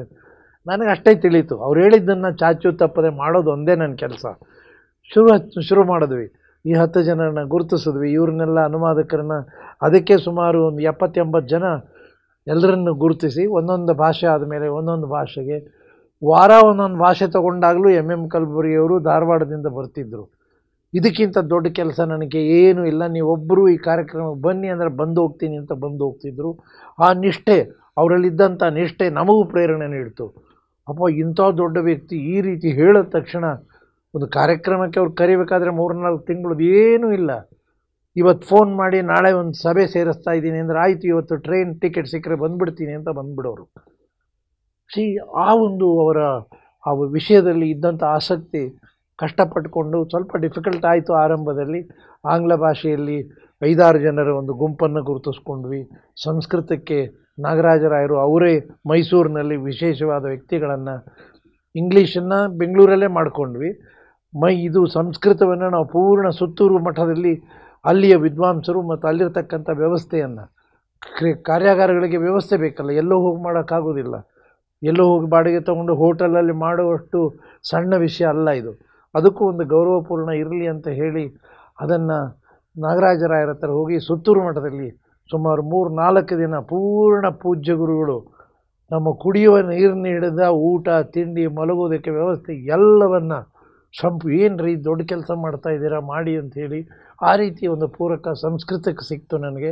ಹಾಗೆಯೇ ತಮಿಳು ತೆಲುಗು ಇಲ್ಲೇ ಬರೋದಕ್ಕೆ ಶುರು ಆದರು. ಉರ್ದು ಅಂತೂ ಒಬ್ಬ ವ್ಯಕ್ತಿ ಮಾಹಿರ್ ಮನ್ಸೂರ್ ಅಂತ ಬಸವ ಸಮಿತಿಗೆ ಬರ್ತಾಯಿದ್ರು, ತಿಂಗಳಾನುಗಟ್ಟಲೆ ಕೂತ್ಕೋತಾ ಇದ್ದರು, ಮಾಡ್ಕೊಂಡು ಹೋದ್ವಿ. ತದನಂತರ ಪಂಜಾಬಿ, ಆ ತಾಯಿ ಪಂಜಾಬ್ನವರು, ಆದರೆ ಬೆಂಗಳೂರಿನಲ್ಲಿ ಆ ಸಂದರ್ಭಕ್ಕೆ ಒಬ್ಬ ಡಿಫೆನ್ಸ್ ಆಫೀಸರ್ ಹೆಂಡತಿಯವರು, ಇದನ್ನು ನಾನೇ ಮಾಡ್ತೀನಿ ಯಾರೂ ಬೇಕಿಲ್ಲ ಅಂದರು. ನಮಗೆ ಆಶ್ಚರ್ಯ, ಅದು ಒಬ್ಬ ಹೆಣ್ಮಗಳು ಮನೆಯಲ್ಲಿರ್ತಕ್ಕಂಥ ಗೃಹಿಣಿ, ನಾನು ಮಾಡ್ತೀನಿ ಅಷ್ಟೇ, ಯಾರ್ದೋ ಒಂದು ಕನೆಕ್ಟಿಂಗ್ ಕೊಟ್ಬಿಡಿ ಹಿಂದಿ ಚರ್ಚೆ ಮಾಡೋದಕ್ಕೆ ಅಂಥೇಳಿ ನಮ್ಮವರ ಫೋನ್ ನಂಬರ್ ಕೊಟ್ವಿ. ಕಠಿಣ ಆದಾಗ ಅವ್ರ ಹತ್ರ ಮಾತಾಡ್ಕೋತಾ ಇದ್ದರು. ಅದಕ್ಕಿಂತ ಕಠಿಣ ಆದಾಗ ಕಲಬುರ್ಗಿಯವ್ರ ಜೊತೆ ನಮ್ಮ ಆಫೀಸಿಗೆ ಯಾವಾಗಲೂ ಬಂದಾಗ ಚರ್ಚೆ ಮಾಡ್ತಿದ್ವಿ. ಅದೇ ರೀತಿ ಬಂಗಾಲಿಗೂ ಕೂಡ ಅಂಥ ಒಬ್ಬರು ಬೆಂಗಳೂರು ವಿಶ್ವವಿದ್ಯಾಲಯದ ಹಿರಿಯ ವಿದ್ವಾಂಸರು ಬಂದು ಮೀನಾ ಅಂತ ಇರಬೇಕು, ಅವ್ರು ಬಂದು ಪ್ರೊಫೆಸರು, ಅವರ ಆಸಕ್ತಿ ತಗೊಂಡು ಅವರು ಜವಾಬ್ದಾರಿ ಹೊತ್ಕೊಂಡು ಹೀಗೆ ಮಾಡ್ತಾ ಸುಮಾರು ಪ್ರಥಮವಾಗಿ ಒಂದು 8 ವರ್ಷ ತಗೊಳ್ತು ಈ 10 ಭಾಷೆಗೆ. ಜೀವನದಲ್ಲಿ 8 ವರ್ಷಗಳ ಕಾಲ ಅದಕ್ಕೆ ನಾವು ಸಮಯ ಕೊಡೋದು. ಬಸವ ಸಮಿತಿ ಒಂದು ಲಿಂಗ ದೃಷ್ಟಿಯಲ್ಲಿ ಕಾರ್ಯ ಮಾಡೋದು 10 ಆಯಿತು. ಆಗ ಜತ್ತಿಯವರು, ನಮ್ಮ ಸಂಸ್ಥಾಪಕ ಅಧ್ಯಕ್ಷರಾದ ಜತ್ತಿಯವರ ಶತಮಾನೋತ್ಸವ ಬಂತು. ಶತಮಾನೋತ್ಸವ ಬಂದಾಗ ಯಾವ ರೀತಿ ಶತಮಾನೋತ್ಸವನ ಆಚರಿಸಬೇಕು, ಸುಮ್ಮನೆ ವೈಭವವಾಗಿ ಅದು ಮಾಡದೆ ಇದು ಮಾಡದೆ ಒಂದು ವಿಚಾರ ಸಂಕಿರಣ ಮಾಡೋದು ಬೇಡ. ಈ 10 ವಚನಗಳನ್ನು, ಅವರು ಉಪರಾಷ್ಟ್ರಪತಿ ಇದ್ದಂಥ ವ್ಯಕ್ತಿ, ಆಗಿರುವ ಉಪರಾಷ್ಟ್ರಪತಿಗಳನ್ನು ಹಮೀದ್ ಅನ್ಸಾರಿ ಅಂತ ಉಪರಾಷ್ಟ್ರಪತಿ ಇದ್ದರು, ಅವರನ್ನು ದೆಹಲಿಗೆ ಹೋಗಿ ಅವರ ಲೋಕಸಭೆಯಲ್ಲಿ ಹೋಗಿ ಭೇಟಿಯಾದಾಗ ಭಾಳ ಸಂತೋಷದಿಂದ ನಾನು ಬರ್ತೀನಿ ಅಂತ ಹೇಳಿ ಬೆಂಗಳೂರಿಗೆ ಬಂದು 10 ಭಾಷೆಗಳ ಲೋಕಾರ್ಪಣೆಯನ್ನು ಸನ್ಮಾನ್ಯ ಜತ್ತಿಯವರ ಶತಮಾನೋತ್ಸವದ ಸಂದರ್ಭಕ್ಕೆ ಜೋಡಿಸ್ಬಿಟ್ಟು, ಜತ್ತಿಯವರು ಅವರ ಆಸಕ್ತಿ ಇತ್ತಿದೆಲ್ಲ ಆಗಬೇಕು ಅಂಥೇಳಿ ಅದಕ್ಕೆ ನಾವು ಪ್ರಸಾದವಾಗಿ ಅವರಿಗೆ ಅರ್ಪಿಸಿದ್ವಿ. ಹೌದು ಸರ್, ಆ ಕಾರ್ಯಕ್ರಮದಲ್ಲಿ ಭಾಗಿಯಾದದ್ದು ಇವತ್ತು ನನ್ನ ನೆನಪಿನಲ್ಲಿ ಸಂಪೂರ್ಣವಾಗಿದೆ. ಇದು 10 ಭಾಷೆ ಅನ್ನೋದು ಇದೆಯಲ್ಲ, ಇದು ಕೇವಲ ಸಂಖ್ಯೆ ಅಲ್ಲ, ನೀನು ಮತ್ತೆ ಮೇಲಕ್ಕೆ 10 ಅನ್ನೋಂಥ ಒಂದು ಪ್ರೇರಣೆ ನಮ್ಮ ಜಪ್ಪಿಯವರ ಶತಮಾನೋತ್ಸವದಲ್ಲಿ ಆ ಪ್ರೇರಣೆ ತಮಗೆ ಸಿಕ್ತು. 10 ನಿಲ್ಲಬೇಡ ಅಂತ ಅನ್ನೋಂಥ ಪ್ರಶ್ನೆ ಬಂತು ನನ್ನ ಅಭಿಪ್ರಾಯದಲ್ಲಿ. ಆವಾಗ ನಮಗೂ ಕೂಡ ಒಂದು ಮಾಡಬೇಕನ್ನೋ ಹುಮ್ಮಸ್ಸು, ಹೇಗೆ ಮಾಡಬೇಕು ಅನ್ನೋದರ ಒಂದು ಜವಾಬ್ದಾರಿ ಎಲ್ಲ ಅರ್ಥ ಆಗೋಗಿತ್ತು. ಹಾಗೆ ನಾವು ಮುಂದುವರಿತಾ ಮತ್ತು ನಮ್ಮ ಅಗ್ರಹಾರ ಕೃಷ್ಣಮೂರ್ತಿ, ಕೇಂದ್ರ ಸಾಹಿತ್ಯ ಅಕಾಡೆಮಿಯಲ್ಲಿ ಇದ್ದಂಥ ಅಗ್ರಹಾರ ಕೃಷ್ಣಮೂರ್ತಿಯವ್ರನ್ನ ಕಾಂಟ್ಯಾಕ್ಟ್ ಮಾಡಿದ್ರು ಕಲಬುರ್ಗಿಯವರೇ. ಅವರು ತಕ್ಷಣ ಬಂದು ಉಳಿದ ಭಾಷೆಗಳು ಅಂದರೆ ಸಂತಾಲಿ, ಮಲಯಾಳಂ, ತುಳು, ರಾಜಸ್ಥಾನಿ, ಗುಜರಾತಿ, ಸಿಂಧಿ, ಒರಿಯಾ, ಅಸ್ಸಾಮಿ, ಭೋಜ್ಪುರಿ, ಕೊಡವ, ಕೊಂಕಣಿ, ಮೈಥಿಲಿ, ಕಾಶ್ಮೀರಿ, ಅಂಗಿಕಾ, ಡೋಗ್ರಿ, ಬಜ್ಜಿಕಾ ಅನ್ನೋ ಇಷ್ಟು ಸುಮಾರು ಭಾಷೆಗಳಿಗೆ ಅವರು ಕಾಂಟ್ಯಾಕ್ಟ್ ಕೊಟ್ಟರು. ಆಮೇಲೆ ಅವ್ರನ್ನ ಕಾಂಟ್ಯಾಕ್ಟ್ ಮಾಡ್ತಾ ಮಾಡ್ತಾ ಅನೇಕ ಜನ ಸ್ವಯಂ ಪ್ರೇರಿತರಾಗಿ ಇಂಥ ಒಂದು ದೊಡ್ಡ ಜವಾಬ್ದಾರಿಗೆ ನಾವು ಮಾಡ್ತೇವೆ ಅನ್ನೋದು ಸಂತೋಷ ಅಂತ ಹೇಳಿ ಸುಮಾರಿಗೆ ನಿಮಗೆ 25 ಭಾಷೆ ಹೇಳಿದೆ. ಅದಕ್ಕೊಂದು 250 ಜನ ವಿದ್ವಾಂಸರು ನಮ್ಮ ಕೈ ಜೋಡಿಸಿದ್ದಾರೆ. ಯಾವಾಗ ಜೋಡಿಸಿದ್ರು, ಯಾರು ಜೋಡಿಸಿದ್ರು, ಹೆಂಗೆ ಜೋಡಿಸಿದ್ರು ಏನೂ ಗೊತ್ತಿಲ್ಲ. ಕಾರಣ ಬಸವ ನಿಷ್ಠೆ ಇತ್ತು. ಬಸವಣ್ಣನವರೇ ತಂದು ನಮ್ಮ ಬಾಗಿಲಲ್ಲಿ ಅವ್ರನ್ನ ನಿಲ್ಲಿಸಿದಾಗ ಅದು ಕೂಡ ನಾವು ಸರಳವಾಗಿ ಅಂಥದ್ರಲ್ಲಿ 23ನೇ ಭಾಷೆಯನ್ನು ನಡೆದಾಗ ಕಲಬುರ್ಗಿಯವರಿಗೆ ಒಂದು ಆತ್ಯಂತಿಕ ಒಂದು ಈ ಗುಂಡೇಟಿನಿಂದ ಅವರಿಗೆ ಇದಾಗುವ ಸಂದರ್ಭ ಬಂತು. ಆದರೂ ಅವ್ರು ಹೋದ ಮೇಲೆ ನಾನು ಭಾಳ ದುಃಖ ತಪ್ತನಾದೆ. ಹೇಗಪ್ಪ ಇದನ್ನು ಮುಂದುವರಿಸಲಿ, ಇಂಥವ್ರು ನನಗೆ ಎಲ್ಲಿ ಸಿಗ್ತಾರೆ ಅಂತ. ಆದರೂ ಬಸವಣ್ಣನಲ್ಲಿ ಸ್ಫೂರ್ತಿ ತುಂಬಿ ಹಾಗೆ ಅದನ್ನು ಮುಂದುವರಿಸಬೇಕು ಅನ್ನೋದನ್ನು ಆಸೆ ಇಟ್ಕೊಂಡು ಹಾಗೆ ಮುಂದುವರಿಸ್ತಾ ಬಂದ್ವಿ. ಅಷ್ಟೊತ್ತಿಗೆ 23 MM ಕಲಬುರ್ಗಿಯವರು ಲಿಂಗೈಕ್ಯರಾದಾಗ 23 ಭಾಷೆ ಏನು ಆಗಿತ್ತು ಅವರನ್ನೆಲ್ಲ ಸಂಪೂರ್ಣ ಅವತ್ತಿರಲಿಲ್ಲ ಅವರು. ಆದರೂ ಕೂಡ ಇದನ್ನೇನು ಮಾಡೋದು ಅಂತ ಹೇಳಿ ನರೇಂದ್ರ ಮೋದಿ ಅವರಿಗೆ ಅನಂತಕುಮಾರ್ ಮಾಧ್ಯಮದಲ್ಲಿ ದೆಹಲಿಯಲ್ಲಿ ಹೋಗಿ ನೋಡಿದಾಗಿಲ್ಲ, ಇದು ನನ್ನ ಗೌರವ, ಇಂಥ ಒಂದು ವಚನ ಗ್ರಂಥವನ್ನು ಲೋಕಾರ್ಪಣೆ ಮಾಡ್ತೇನೆ ಅನ್ನೋದೇ ನನಗೆ ಗೌರವ, ಇದು ನೀವೇನು ಮಾಡೋದು ಬೇಕಿಲ್ಲ, ದೆಹಲಿಯ ವಿಜ್ಞಾನ ಭವನದಲ್ಲಿ ಮಾಡೋಣ ಅಂತ ಅವರೇ ಹೇಳಿ ಆ ಕಲ್ಲಾಗಬೇಕು. ಆಮೇಲೆ ಯಾವಾಗ ಮಾಡೋಣ ಅಂದರು. ನಾನು ಬಸವ ಜಯಂತಿ ಅಂದರೆ ದೆಹಲಿಗೆ ಮೊದಲ ಬಾರಿ ಬಸವ ಜಯಂತಿಯನ್ನು ಮಾಡಿರಲಿಲ್ಲ ಅಲ್ಲಿವರೆಗೂ. ಸುಮ್ಮನೆ ಸಾಮಾನ್ಯವಾದದ್ದು ಏನೋ ಸಣ್ಣ ಪುಟ್ಟದ್ದು ಮಾಡಿದರು. ಆದರೂ ಕೂಡ ಆ ರೀತಿಯ ಸ್ವರೂಪದಲ್ಲಿ ಪ್ರಧಾನಮಂತ್ರಿಗಳೇ ಸ್ವತಃ ಬಂದು 23 ಭಾಷೆಗಳ ಅನುವಾದದ ಕಾರ್ಯಕ್ರಮವನ್ನು ತಾವೆಲ್ಲ ಯೂಟ್ಯೂಬ್ನಲ್ಲಿ ನೋಡಿರ್ತೀರಿ. ನಾವು ಖುದ್ದಾಗಿ ಭಾಗವಹಿಸಿದ್ವಿ, ಗುರುಗಳು ಕೂಡ ಅದರಲ್ಲಿ ಖುದ್ದಾಗಿ ಭಾಗವಹಿಸಿದ್ರು. ಆ ಒಂದು ಕಾರ್ಯಕ್ರಮದ ರೂಪ ಇದನ್ನು ನೋಡಿದಾಗ ಎಷ್ಟು ಅಗಾಧತೆ ಇದೆ ಇದರಲ್ಲಿ. ಅಲ್ಲಿ 23 ಈ ಭಾಷೆಗಳ ವಿದ್ವಾಂಸರನ್ನು ನಾನು ದೆಹಲಿ ಕರ್ಕೊಂಡೋಗಿ ಅವರನ್ನು ಮೊದಲನೇ ಸಾಲಿನಲ್ಲಿ ಕೂಡಿಸಿದ್ದೆ. ಅದು ಮತ್ತೆ ಮೋದಿಯವರ ಜೊತೆ ಅವ್ರದ್ದು ಎಲ್ಲರದ್ದು ಫೋಟೋಗ್ರಫಿ ಎಲ್ಲ ಮಾಡಿಸಿ 23 ಭಾಷೆಯ ವಿದ್ವಾಂಸರು, ಯಾರೂ ಸಾಮಾನ್ಯರದ್ರಲ್ಲಿ ಒಬ್ಬರು ಸಾಮಾನ್ಯರಲ್ಲಿಲ್ಲ. ಇಂಥ ಒಂದು ಸಾಧ್ಯತೆ ಗುರು ಬಸವಣ್ಣನಿಂದನೇ ಸಾಧ್ಯ. ಇದು ಇಲ್ಲಿ ಇನ್ನೊಂದು ಪ್ರಸಂಗ ನನಗೆ ಅದನ್ನು ತಾವು ಸ್ವಲ್ಪ ಇವತ್ತು ನೆನೆಸ್ಕೊಡಿ ನಮಗೆ ಹೇಳಿದರು. ಇದು ನಾವು ಮೋದಿ ಅವರನ್ನ ಈ ಕಾರ್ಯಕ್ರಮಕ್ಕೆ ಒಪ್ಪಿಸ್ಲಿಕ್ಕೆ ಅಂತ ಹೇಳಿ ತಾವು ಪಾರ್ಲಿಮೆಂಟ್ನಲ್ಲಿ ಹೋಗಿದ್ರಿ. ಅನಂತಕುಮಾರ್ ಅವರು ತಮ್ಮನ್ನು ಕರ್ಕೊಂಡು ಹೋಗಿದ್ರು. ಆ ಸಮಯದಲ್ಲಿ ಒಂದು ವಿಶೇಷವಾಗಿರುವಂಥ ಒಂದು ಚರ್ಚೆ, ಬಿಸಿ ಬಿಸಿಯಾದ ಚರ್ಚೆ ನಡೀತಾ ಇತ್ತು. ಏನು ಅಂತಂದರೆ ಈ ಅಪಮೌಲ್ಯೀಕರಣ, ಈ ನೋಟುಗಳ ಕೆಲವು ಬ್ಯಾನ್ ಮಾಡುವಂಥ ಒಂದು ಪ್ರಸಂಗದ ಬಗ್ಗೆ ಚರ್ಚೆ ನಡೀತಾ ಇತ್ತು.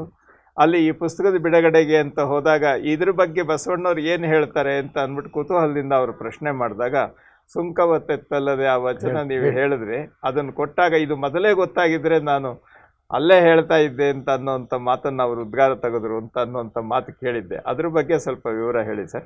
ಈಗ ದೆಹಲಿನಲ್ಲಿ ಹೋಗಿ ಪ್ರಧಾನಮಂತ್ರಿಗಳನ್ನು ಭೇಟಿಯಾಗೋದು ಅಷ್ಟು ಹಗುರವಾದ ಕೆಲಸ ಅಲ್ಲ ಗುರುಗಳೇ.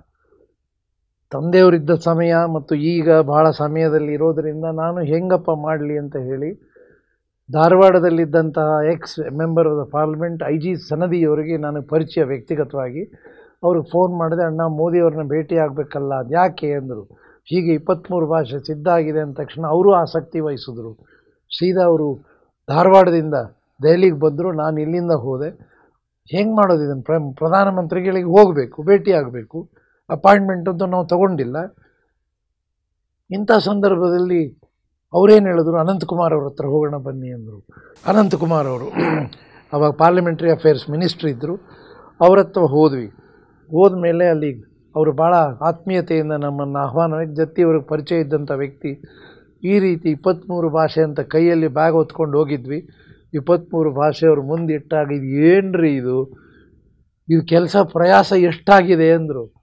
ಅದೇನು ನಮ್ಮ ಪ್ರಯಾಸ ಇಲ್ಲ, ಅದು ಬಸವಣ್ಣ ಮಾಡಿಕೊಂಡಿದ್ದಾರೆ, ಇದು ರಾಷ್ಟ್ರಕ್ಕೆ ಸಮರ್ಪಿಸಬೇಕು ಅಂತಕ್ಕಂಥ ಆಸೆ ಇದೆ ಅಂತ ಇಷ್ಟೇ ಹೇಳಿದ್ದು ನಾನು. ಏನೂ ಇಲ್ಲ. ಎಡಗಡೆ ಇದ್ದ ಫೋನನ್ನು ಎತ್ಕೊಂಡು ಪ್ರಧಾನಮಂತ್ರಿಗಳ ಕಾರ್ಯದರ್ಶಿಗಳಿಗೆ ಫೋನ್ ಮಾಡಿದ್ರು. ಒಂದು 2 ನಿಮಿಷ ಸಮಯ ಕೊಡಿ, ಕರ್ನಾಟಕದಿಂದ ಒಬ್ಬರು ವ್ಯಕ್ತಿ ಬಂದಿದ್ದಾರೆ, ಅವರು 2 ನಿಮಿಷ ಅವ್ರನ್ನ ಭೇಟಿಯಾಗಿ ಹೋಗ್ತಾರೆ ಅಂತ ಹೇಳಿ ಫೋನ್ ಇಟ್ಟರು. ಯಾರೂ ನಂಬಲಿಕ್ಕಿಲ್ಲ. ನಾನು ಅವ್ರನ್ನ ಭೇಟಿಯಾಗೋದು ಸಾಧ್ಯ ಇಲ್ಲ ಅಂತ ತಿಳ್ಕೊಂಡೇ ಹೋಗಿದ್ದೆ. ಎಲ್ಲಿ ಸಮಯ ಸಿಕ್ಕುತ್ತೆ ದೇಶದ ಅಷ್ಟೊಂದು ಗೊಂದಲಗಳಲ್ಲಿ ಅಂತ ಹೇಳಿ 3 ನಿಮಿಷದಲ್ಲಿ ಅಲ್ಲಿಂದ ಕಾಲ್ ಬಂತು, ಒಳಗೆ ಬನ್ನಿ ಅಂತ. ನಾನು ನಡ್ಗೋದ ಈ ಮೋದಿಯನ್ನು ಹೋಗಿ ಭೇಟಿಯಾಗೋದು, ಇದ್ರ ಬಗ್ಗೆ ಚರ್ಚೆ ಮಾಡೋದು ಭಾಳ ನನಗೆ ಆವತ್ತಿನ ಸಂದರ್ಭ ನೆನೆಸ್ಕೊಂಡ್ರೆ, ಅನೇಕರು ನೀವು ಮೋದಿಯನ್ನು ಹೊಗಳೋದಕ್ಕಿದು ಹೇಳ್ತೀರಿ ಅಂತ ಅರ್ಥವಿಲ್ಲದ ಮಾತುಗಳಿವೆಲ್ಲ ಕೇಳಿದ್ದೀನಿ, ಅದನ್ನು ಕೇಳಿದ್ದೀನಿ, ಅರ್ಥವಿಲ್ಲದ ಮಾತುಗಳು. ಅಲ್ಲಿ ಹೋದಾಗ ವ್ಯಕ್ತಿ ಅನಂತಕುಮಾರ್ ಅವ್ರ ಹತ್ರ ಹಿನ್ನೆಲೆಯಲ್ಲಿ ಕೇಳಿಕೊಂಡು ಎದ್ದು ನಿಂತು ನಮ್ಮನ್ನು ಆಹ್ವಾನ ಮಾಡಿ ಸ್ವತಃ ಕುರ್ಚಿಯಲ್ಲಿ ಕುಂಡ್ರಿಸಿ ಏನಿತ್ತು ಹೇಳಿ ಎಂದು. ತಕ್ಷಣ ನಾನು ಗುಜರಾತಿ ಪುಸ್ತಕ ಮೇಲಿಟ್ಕೊಂಡಿದ್ದೆ, ಸ್ವಲ್ಪ ಬುದ್ಧಿ ಇದೆ, ಗುಜರಾತಿ ತೆಗೆದು ಅವ್ರಿಗೆ ಕೈ ಕೊಟ್ಟಾಗ ಅವರು ಹಿಂಗೆ ಓಪನ್ ಮಾಡೋಕ್ಕೆ ಶುರು ಮಾಡಿದ್ರು. ಆಗ ಅನಂತಕುಮಾರ್ ಅವರು ಸುಮ್ಮನಿರಲಾರದೆ ಬಸವಣ್ಣನವರು ಡಿಮಾನಿಟೈಸೇಷನ್ ಬಗ್ಗೆ ಕೂಡ 12ನೇ ಶತಮಾನದಲ್ಲಿ ಸಂಭವಿಸಿದ ವಚನ ಕೊಟ್ಟಿದ್ದಾರೆ. ಅಂದರೆ ಕ್ಯಾ ಬಾತ್ ಕರ್ ರಹೆ ಹೈ, 12वीं ಶತಾಬ್ದಿ ಮೇ ಬಿ ಕಾಲಾ ಧನ್ ಕಾ ಚಕ್ಕರ್ ಥಾ ಕ್ಯಾ ಅಂದ್ರು ಅವರು. ಅಂದ ತಕ್ಷಣ ನನ್ನ ಬಾಯಿಗೆ ಆವಾಗ ಅನಂತಕುಮಾರ್ ಅವರಿಂದ ನಾನು ತಗೊಂಡೆ, ಬಂಡವ ತುಂಬಿದ ಬಳಿಕ ಸುಂಕವ ತೆತ್ತಲ್ಲದೆ ಹೋಗಬಾರದಯ್ಯ, ಕಳ್ಳ ನಾಣ್ಯ ಸಲುಗೆಗೆ ಬಾರದಯ್ಯ, ಕಳ್ಳ ನಾಣ್ಯವ ಸಲಲೀಯರಯ್ಯ, ಭಕ್ತಿ ಎಂಬ ಭಾಂಡಕ್ಕೆ ಜಂಗಮವೇ ಸುಂಕಿಗೆ ಕೂಡಲ ಸಂಗಮ ದೇವ. ಈ ವಚನವನ್ನು ಅವ್ರಿಗೆ ಹೇಳಿದ್ರೆ ಅದರ ಅರ್ಥನೂ ಬಿಡಿಸ್ಕೊಟ್ಟೆ. ಸ್ವಲ್ಪ ನನಗೂ ಹಿಂದಿ ಬರ್ತದೆ. ಈ ಹಿನ್ನೆಲೆ ಹೇಳಿದ ತಕ್ಷಣ ವ್ಯಕ್ತಿ ಇತನಿ ಬಡಿ ಬಾತ್ शायद मुझे अरविंद भाई पहले ही बताना था, जो ಡಿಮಾನಿಟೈಸೇಷನ್ ಬಸವಣ್ಣ ಜಿ ಕೆ ನಾಮ್ ಸೇ ಹಿ ಕರ್ ಲೇತಾ ಥಾ ಅಂದರು ಅವರುಗಳೇ. ಇದು ಸನ್ನಿವೇಶ ತಾವು ಕೇಳಿದ್ದು. ಅಲ್ಲಿಂದ ನಾನು ಈ ರೀತಿ 23 ಭಾಷೆ ಆಗಿದೆ ಅಂದಾಕ್ಷಣವೇ 23 ಭಾಷೆಗಳಿಗೆ ಅವ್ರಿಗೆ ತೋರಿಸ್ದೆ ಅಲ್ಲಿ. ಅದು ಕೂಡ ಅಷ್ಟೇ ಅವರು ಆಶ್ಚರ್ಯಜನಕರಾಗಿ ಇದನ್ನು ಲೋಕಾರ್ಪಣೆ ಅಂದಿದ್ದೇ ತಡ, ನನ್ನ ಬಾಯಿಂದ ಬಂದಿಲ್ಲ, ಅವ್ರಿಗೊಂದು ಅಪೀಲ್ ಕೂಡ ನಾನು ಅವ್ರಿಗೆ ಕೊಟ್ಟಿಲ್ಲ, ಏನೂ ಇಲ್ಲ. ಶಾಯದ್ ಮೇರಿ ಜಿಂದಗಿ ಕಾ ಜಿಮ್ಮೆದಾರಿ ಬಂತಿಯೇ, ಅಂದರೆ ಇದು ನನ್ನ ಬದುಕಿನ ಜವಾಬ್ದಾರಿ ಅಂತ ಹೇಳಿ ಅವು ಎದ್ದು ನಿಂತು ಯಾವಾಗ ಮಾಡೋಣ ಅಂದರು. ನಾನು ಇನ್ನೂ ಏನು ಪತ್ರ ಕೊಟ್ಟಿಲ್ಲ, ಒಪ್ಪಿಗೆ ಪಡೆದಿಲ್ಲ, ಏನೂ ಇಲ್ಲ. ಆ ಜವಾಬ್ದಾರಿ ಅಂದಾಕ್ಷಣ ಅವರು ಎಲ್ಲಿ ಮಾಡೋಣ ಅಂದರು. ನಾನು ತಕ್ಷಣ ದೆಹಲಿ ಆದರೆ ಹಗುರ ಆಗತ್ತೆ ಅಂತ ಹೇಳಿ ದೆಹಲಿ, ಯಾಕಂದರೆ ಬರೋದಕ್ಕೆ ಮತ್ತೆ ಇವರು ಬೆಂಗಳೂರು ಬರ್ತಾರೋ ಇಲ್ವೋ ಅನ್ನೋ ಅನುಮಾನಗಳು ಏನೂ ಇರಬಾರ್ದು ಅಂತ ದೆಹಲಿ ಅಂದ್ಬಿಟ್ಟೆ. ಅವರು ಕೂಡ ಹೇಳಿದ್ರು ದೆಹಲಿ ಅಥವಾ ಬೆಂಗಳೂರು ಅಂದೆ. ಇಲ್ಲ, ಬೆಂಗಳೂರೆಲ್ಲ ಬೇಡ, ಗದ್ದಲ ಆಗ್ತದೆ, ರಾಜಕೀಯ ಜನ ಅಲ್ಲೆಲ್ಲ ಸೇರ್ಕೋತಾರೆ, ಇಲ್ಲಾಂದರೆ ದೆಹಲಿಯಲ್ಲಿ ನಿಮಗೆ ಪೂರಕವಾದ ಒಂದು ವಾತಾವರಣ ಇರುತ್ತೆ ಅಂತ ಹೇಳಿ ಎಲ್ಲಿ ಮಾಡೋಣ ಅಂತ ಅವರೇ ಕೇಳಿದ್ರು. ಆಮೇಲೆ ಅನಂತಕುಮಾರ್ ಅವರು ಮಾತಾಡಿಕೊಂಡು ವಿಜ್ಞಾನ ಭವನದಲ್ಲಿ ಯಾವತ್ತೂ ಅದು ಮುಂದಿನ ಬಸವ ಜಯಂತಿಯಿಂದ ಅಲ್ಲಿಂದ 4 ತಿಂಗಳು ಮುಂದಿತ್ತು, ಖಂಡಿತ ನಾನು ಬರ್ತೇನೆ, ಇದು ನನ್ನ ಗೌರವದ ವಿಷಯ ಅಂತ ಹೇಳಿ ತಾವೇ ಎಲ್ಲ ಡೇಟು ಟೈಮು ಎಲ್ಲ ಫಿಕ್ಸ್ ಮಾಡಿ ಅವತ್ತು ಕಾರ್ಯಕ್ರಮಕ್ಕೆ ಒಪ್ಪಿ 20 ನಿಮಿಷ ಬರ್ತೀನಿ ಅಂತ ಬಂದವರು 2.5 ಗಂಟೆಗಳ ಕಾಲ ನಮ್ಮ ಪಕ್ಕದಲ್ಲಿ ಕೂತಿದ್ದನ್ನು ತಾವು ನೋಡಿದ್ದೀರಿ. ಎಷ್ಟು ಗೌರವದಿಂದ ಮಾತನಾಡಿದ್ರು. ಆವತ್ತು ಅವರ ಅನುಭವ ಮಂಟಪದಾಗೆ ಅವರ ಚರ್ಚೆ ಅಂದಿನಿಂದ ಇಂದಿನವರೆಗೂ ಕೂಡ ಅನುಭವ ಮಂಟಪದ ಬಗ್ಗೆ ಪ್ರಸ್ತಾಪ ಮಾಡ್ತಾ ಇರೋದು. ಇತ್ತೀಚೆಗೆ ಇನ್ನೊಂದು ತಾವು ಕೊಟ್ಟಂತ ಭಾಷಾಂತರದ ಗ್ರಂಥ ಇತ್ತಲ್ಲ ಗುಜರಾತಿದು, ಅದನ್ನು ಪೂರ್ತಿ ಅಧ್ಯಯನ ಮಾಡ್ಕೊಂಡು ಅವ್ರು ಬಂದಿದ್ರು. ಖಂಡಿತ ಅವರುಗಳು ಅಲ್ಲಿ ಅವ್ರಿಗೆ ಡಿಪಾರ್ಟ್ಮೆಂಟ್ಸೇ ಇವೆ, ಅದೆಲ್ಲ ಮಾಡಿ ಕೊಡ್ತಕ್ಕಂಥ. ಈಗ ಎಲ್ಲರೂ ವಿದೇಶಕ್ಕೆ ಹೋಗಬೇಕಾದ್ರೂ ಕೂಡ ಬಸವ ಸಮಿತಿಗೆ ಇಮೇಲ್ಸ್ ಬರ್ತವೆ, ಇದಕ್ಕೆ ಪೂರಕವಾದ ವಚನಗಳನ್ನು ಕೊಡಿ ಅಂತ. ಈ ಸಂಬಂಧವನ್ನು ನಾವು ಬೆಳೆಸ್ಕೊಂಡ್ಬಿಟ್ಟಿದ್ದೇವೆ. ನಮಗದು ದೊಡ್ಡಸ್ತಿಕೆ ಅಂತಲ್ಲ, ನಾವು ಅದನ್ನ ಇಲ್ಲಿ ಹೇಳ್ಕೊಂಡು ಪರಿಚಯಕ್ಕೋಸ್ಕರ ಅದನ್ನು ಕೇಳಿಕೊಂಡು ವಚನಗಳನ್ನು ಕೊಂಡೊಯ್ದಿದ್ದಾರೆ. ಅಲ್ಲಿ ಇದಕ್ಕೆ ಲಂಡನ್ಗೆ ಹೋಗಬೇಕಾದ್ರೂ ಕೂಡ ಅನೇಕ ನಾವು ವಚನಗಳನ್ನು ಕೂಡ ಅವರು ಕಳಿಸಿದ್ದೇವೆ. ಅಲ್ಲಿ ನಮ್ಮ ಪಾಟೀಲರು ಬೇಕಾದಷ್ಟು ಪೂರಕವಾದ ಸಾಹಿತ್ಯವನ್ನು ಕೊಟ್ಟಿದ್ದರು. ಆದರೆ ಅವರ ಇತಿಮಿತಿ, ಜ್ಞಾನದ ಇತಿಮಿತಿ ಮತ್ತು ಬಸವ ಸಮಿತಿಯ ಈ ಬೆಳವಣಿಗೆಗಳಲ್ಲಿ ಅದು ಕೂಡ ಆ ರೀತಿ ಇತ್ತೀಚೆಗೆ ಒಂದು ಭಾರತ ಮಂಟಪ ಅಂತ ಹೇಳಿ ಒಂದು ದೊಡ್ಡ ಆಡಿಟೋರಿಯಂ ಓಪನ್ ಮಾಡಿದಾಗಲೂ ಪ್ರಥಮ ವಾಕ್ಯ ನಮ್ಮ ಅನುಭವ ಮಂಟಪವನ್ನೇ ಸ್ಮರಿಸ್ಕೊಂಡ್ರು ಅವರು. ಹೀಗಾಗಿ ಬಸವ ಪ್ರಜ್ಞೆಯ ಬಗೆಗೆ ಅವರಿಗೆ ಜಾಗೃತ ಆಗಿದೆ. ಆದರೂ ಧಾರ್ಮಿಕವಾಗಿ ಅವರೇನು ಮಾಡ್ತಾ ಇಲ್ಲ ಅಂತ ಹೇಳಿ ಆ ರೀತಿಯ ಒಂದು ಕೊಂಕು ನುಡಿಗಳನ್ನು ನನ್ನ ಜೊತೆ ನಿರಂತರ ಮಾತಾಡ್ತಾ ಇರ್ತಾರೆ. ನನಗದು ಬೇಕಿಲ್ಲ. ನನಗೆ ಬಸವಣ್ಣ ಯಾರು ಅಪ್ಕೋತಾರೋ ನನಗೆ ಅವ್ರು ಬೇಕಷ್ಟೇ, ಇನ್ನೇನಿಲ್ಲ. ನಾನೊಬ್ಬ ರಾಜಕಾರಣಿ ಅಲ್ಲ, ನನಗೆ BJPನೂ ಅಷ್ಟೇ, ಕಾಂಗ್ರೆಸ್ಸು ಅಷ್ಟೇ, ಇನ್ನು ಯಾವ ಪಕ್ಷ ಆದರೂ ನನಗೇನಿಲ್ಲ. ಯಾರು ಬಸವಣ್ಣನಿಗೆ ಪೂರಕವಾಗಿ ನಿಲ್ತಾರೆ ಅವ್ರ ಜೊತೆ ನಾನು ಹೋಗ್ತೇನೆ. ನಂದೇನು ವ್ಯಕ್ತಿಗತ ಕೆಲಸ ಇರಲ್ಲ ಗುರುವೇ, ಕೇವಲ ಅದನ್ನು ಮಾಡ್ಕೊಂಡು ಬರ್ತೀವಿ ಗುರುಗಳೇ. ಈಗ ಇದರ ಮುಂದೆ ನಿಮ್ಮ ಇದಾಯಿತು, 23 ಭಾಷೆ ಆಯಿತು, ಆದಮೇಲೆ ಇದನ್ನು ಹೇಗಪ್ಪ ಮುಟ್ಸೋದು? ಅಲ್ಲ, ಇದರ ಪರಿಣಾಮ ಏನಾಯಿತು ಅಂತ ಈಗ ಹೇಳಿದ್ರೆ, ಹೇಳ್ತೀನಿ. ಇದರ ಪರಿಣಾಮ ಎಲ್ಲರಿಗೂ ಕುತೂಹಲ ಸೃಷ್ಟಿಯಾಯಿತು. ಏನಿದು ಭಾಷಾಂತರ, ಏನಿದು ವ್ಯವಸ್ಥೆ ಸರ್? ಅದನ್ನು ದೆಹಲಿಯಲ್ಲಿ ನೀವು ಬಿಡುಗಡೆ ಮಾಡದೆ ಹೋಗಿದ್ರೆ ಇಷ್ಟು ಭಾಷಾಂತರ ಆಗಿದೆ ಅನ್ನೋದು ಜಗತ್ತು ಗೊತ್ತಾಗ್ತಾ ಇರಲಿಲ್ಲ. ಖಂಡಿತ ಗುರುಗಳೇ, ಖಂಡಿತ. ಅದರ ಪರಿಣಾಮ ಏನಾಯಿತು ಅಂದರೆ ಎಲ್ಲರಲ್ಲೂ ಕುತೂಹಲ ಮೂಡಲಿಕ್ಕೆ ಶುರುವಾಯಿತು. ಎಲ್ಲರೂ ಇದರ ಕಡೆ ಆಕರ್ಷಿತರಾದರು. ನೋಡಿ, ಇವೆಲ್ಲದರ ಒಂದೊಂದು ಇಟ್ಟಿಗೆ ಕಟ್ಟಿ ನೀವು ಕಟ್ಟದಂಥ ಕಟ್ಟಡವೇ ಬಸವಣ್ಣನವರನ್ನು ಕರ್ನಾಟಕ ಸಾಂಸ್ಕೃತಿಕ ನಾಯಕ ಅಂತ ಹೇಳಿ ಅದನ್ನು ಒಪ್ಪಿಕೊಂಡಿದ್ದು ಮತ್ತು ಅದನ್ನು ಭಕ್ತಿಯಿಂದ ಸ್ವೀಕಾರ ಮಾಡಿದ್ದು.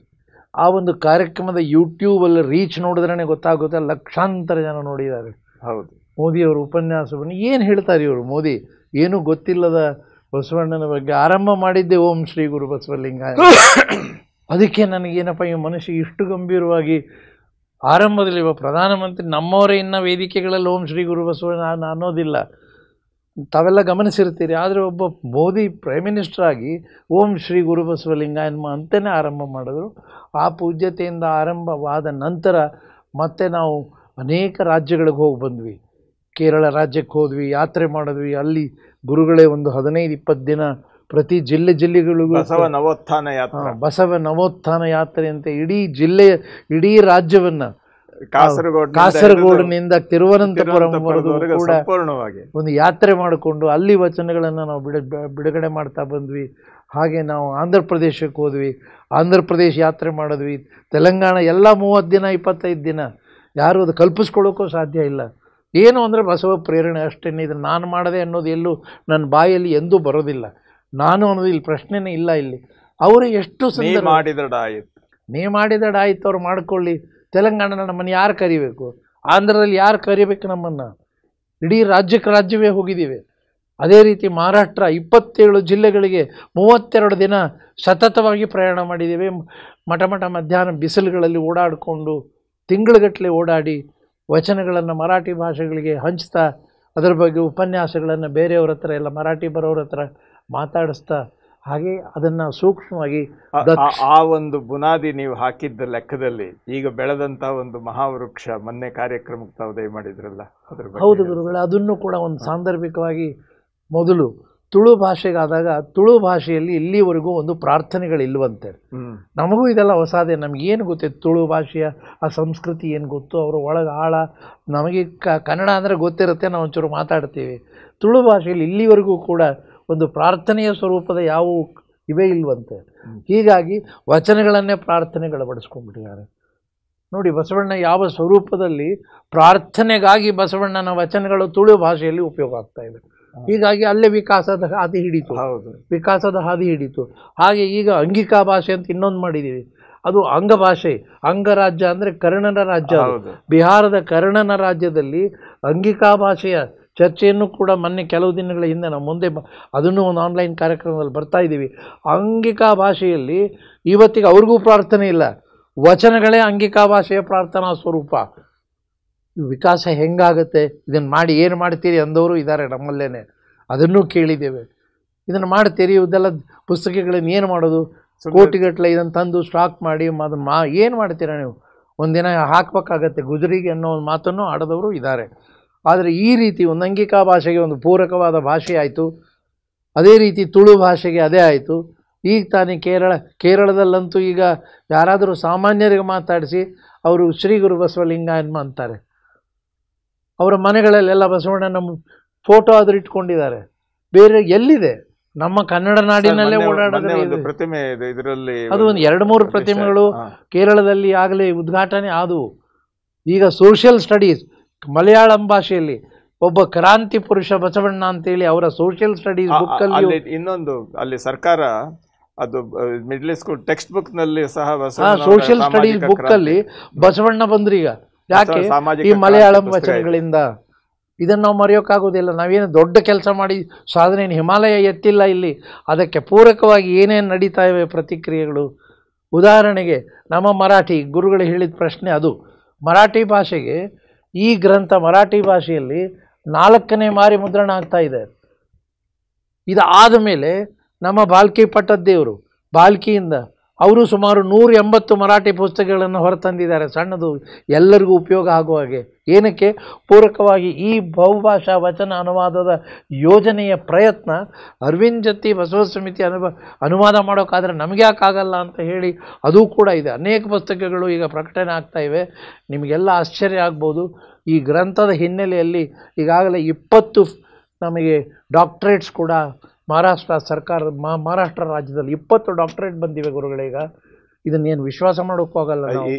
ಇದು ನಮ್ಮದು ಏನೂ ಹೊಗಳಿಕೆ ಇಲ್ಲ. ಇದು ಅಲ್ಲ, ಈ ಪುಸ್ತಕದ ಬಗ್ಗೆ ಇಲ್ಲ, ಒಟ್ಟಾರೆಯಾಗಿ ಅನೇಕ ಅದರಲ್ಲಿರ್ತಕ್ಕಂಥ ಬಹುಮುಖ ವಿಷಯಗಳನ್ನು ಕುರಿತು ಸಮಾನತೆಯ ಬಗ್ಗೆ. ಅಲ್ಲಿ ಮಹಾರಾಷ್ಟ್ರ ಇದು ಸಮಾನತೆಗೆ ಹೆಸರಾಂತ ಜಾಗ. ಯಾಕೆ ಬಾಬಾ ಫುಲೆ ಇರಲಿ, ಅಂಬೇಡ್ಕರ್ ಆಗಲಿ, ಎಲ್ಲ ಅಲ್ಲಿಂದನೇ ಜನನ. ಆಮೇಲೆ ಸಂತದಲ್ಲಿ ಸಾಹಿತ್ಯನೂ ತುಂಬ ಪೂರಕವಾದ ಸಾಹಿತ್ಯ ಇದೆ. ವಿಠಲ ಎಲ್ಲವೂ ಕೂಡ ಎಲ್ಲ ಪೂರಕವಾಗಿದೆ. ಅದರಲ್ಲಿ ಏನು ವೈರುಧ್ಯಮಯವಾಗಿ ಏನೂ ಕಾಣೋದಿಲ್ಲ.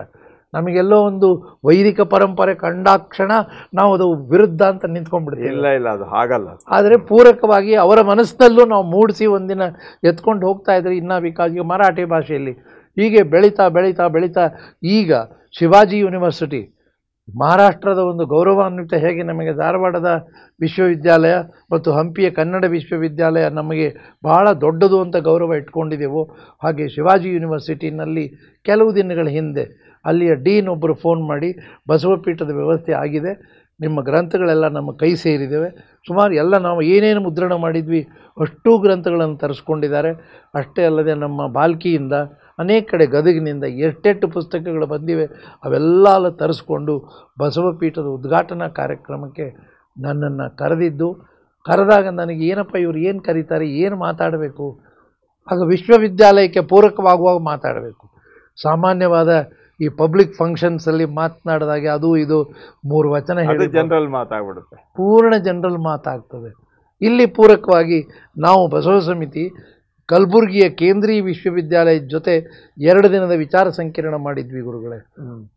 ವಚನಗಳಲ್ಲಿರ್ತಕ್ಕಂಥ ಬಹುಮುಖ ಏನೇನಿವೆ, ಅನೇಕ ರೀತಿಯ ವೈವಿಧ್ಯಮಯ ಆಯಾಮಗಳು ಏನು ಅನ್ನೋದನ್ನು ಮಾಡಿದ್ವಿ. ಅದನ್ನು ಇಟ್ಕೊಂಡಾಗ ನನಗೆ ಅನ್ನಿಸ್ತು 15 ಪ್ರಾಕಾರಗಳಲ್ಲಿ ವಚನಗಳನ್ನು ನಾವು ಜೋಡಿಸ್ಬೋದು. ಅದನ್ನೇ ಇಟ್ಕೊಂಡು ನಾನು ಅಲ್ಲಿಯ ಉದ್ಘಾಟನಾ ಭಾಷಣದಲ್ಲಿ ಸುಮಾರು 1 ಗಂಟೆ 15 ನಿಮಿಷ ಹಿಂದಿನಲ್ಲೇ ಮಾತಾಡಬೇಕಾದ ಅನಿವಾರ್ಯತೆ ಬಂತು. ಮಾತಾಡಿದಾಗ ಕೊನೆಗೆ ಅಲ್ಲಿ ಎಷ್ಟರ ಮಟ್ಟಿಗೆ ಹೊರಟೋದೆ ಅಂದರೆ, ತಾವು ಯಾವಾಗಲೂ ಹೇಳ್ತಿರ್ತೀರಿ, ನ್ಯಾನೋ ಟೆಕ್ನಾಲಜಿ ಬಗ್ಗೆಯೂ ಕೂಡ ನಾನು ಅವರಿಗೆ, ಅಲ್ಲಿ ಡಿಪಾರ್ಟ್ಮೆಂಟ್ ಇದೆ, ಅವ್ರಿಗೆ ಹೇಳಿದೆ ವಚನಗಳು ನ್ಯಾನೋ ಟೆಕ್ನಾಲಜಿಗೆ ಪೂರಕವಾಗ್ತದೆ ನೋಡಿ ಅಂದೆ. ಅವರೆಲ್ಲ ಈಗ ಫಿಸಿಕ್ಸ್ ಡಿಪಾರ್ಟ್ಮೆಂಟ್ನವ್ರು ಇದ್ದರು, ಕಣ್ಣಾಗಿ ನೋಡ್ತಾ ಇದ್ದಾರೆ, ಇವನಿಗೇನು ತಲೆಗಿಲೆ ಕೆಟ್ಟಿದೆಯಾ, ಇವನಿಗೆ ನ್ಯಾನೋ ಟೆಕ್ನಾಲಜಿಗೂ ಬಸವಣ್ಣನ ವಚನಗಳಿಗೂ ಸಂಬಂಧ ಏನು? ಆಗ ಒಂದೇ ಒಂದು ವಚನ, ಎನ್ನ ಕರಸ್ಥಳಕ್ಕೆ ಬಂದು ಚುಳುಕಾದಿರಯ್ಯ. ಅಂದರೆ ಇಡೀ ಬ್ರಹ್ಮಾಂಡವೇ ಚುಳುಕಾಗಿ ಪಿಂಡಾಂಡವಾಗಿ ನನ್ನ ಒಳಗಿದೆ, ಹೇಗಿದೆ, ಅಗಮ್ಯವಾಗಿ, ಅಗೋಚರವಾಗಿ, ಅಪ್ರತಿಮವಾಗಿ, ಅಪ್ರಮಾಣವಾಗಿ ಇದೆಯಲ್ಲ, ಅದೇ ನಾನು. ಇದನ್ನು ಹೇಳಿದಾಗ ಅವ್ರಿಗೆ ಎಷ್ಟು ಆನಂದಪಟ್ಟರು. ಅಂದರೆ ಇಡೀ ಸಿದ್ಧಾಂತದಲ್ಲಿ ನ್ಯಾನೋ ಟೆಕ್ನಾಲಜಿಯನ್ನು ಬಸವಣ್ಣನವರು ರೂಪಿಸಿದ್ದು ಇಡೀ ನಮ್ಮ ಲಿಂಗಾಯತ ಧರ್ಮದ ಮೂಲ ಮಂತ್ರವಾಗಿ ನಿಂತ್ಕೊಳ್ತದೆ, ಎನ್ನ ಕರಸ್ಥಳಕ್ಕೆ ಬಂದು. ಆ ವಾಕ್ಯದ ಬಗ್ಗೆ ಒಂಚೂರು ಹೇಳಿ ಗುರುಗಳೇ. ನೋಡಿ, ಅಲ್ಲಿ ಇರ್ತಕ್ಕಂಥದ್ದು ಅಗಮ್ಯ, ಅಗೋಚರ, ಅಪ್ರತಿಮ ಲಿಂಗ. ನಾವು ಲಿಂಗ ಪ್ರಜ್ಞೆ ಅಂತ ಹೇಳಿದ್ರೆ ನಾವೇನೋ ದೇವಸ್ಥಾನದಲ್ಲಿ ಅಲ್ಲಿರೋ ಲಿಂಗ, ಇಲ್ಲಿರೋ ಲಿಂಗ, ಶಿವಲಿಂಗ, ನಾಗಲಿಂಗ ಅಂತ ಹೇಳ್ತೇವೆ. ಅದಲ್ಲ.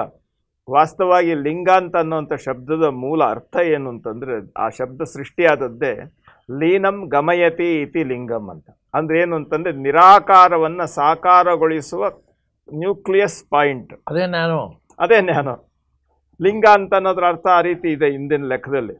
ಅದನ್ನು ನಾವು ಬೇರೆ ಬೇರೆ ರೀತಿಯಿಂದ ಸ್ಥೂಲವಾಗಿ ನಾವು ಇಟ್ಕೊಂಡು ವ್ಯವಸ್ಥೆ ಮಾಡ್ತೇವೆ. ಆದರೆ ಅದರ ಮೂಲ ಅರ್ಥವನ್ನು ಜಗತ್ತಿಗೆ ಪರಿಚಯ ಮಾಡಿಸ್ಕೊಟ್ಟವರು ಬಸವಣ್ಣವರು.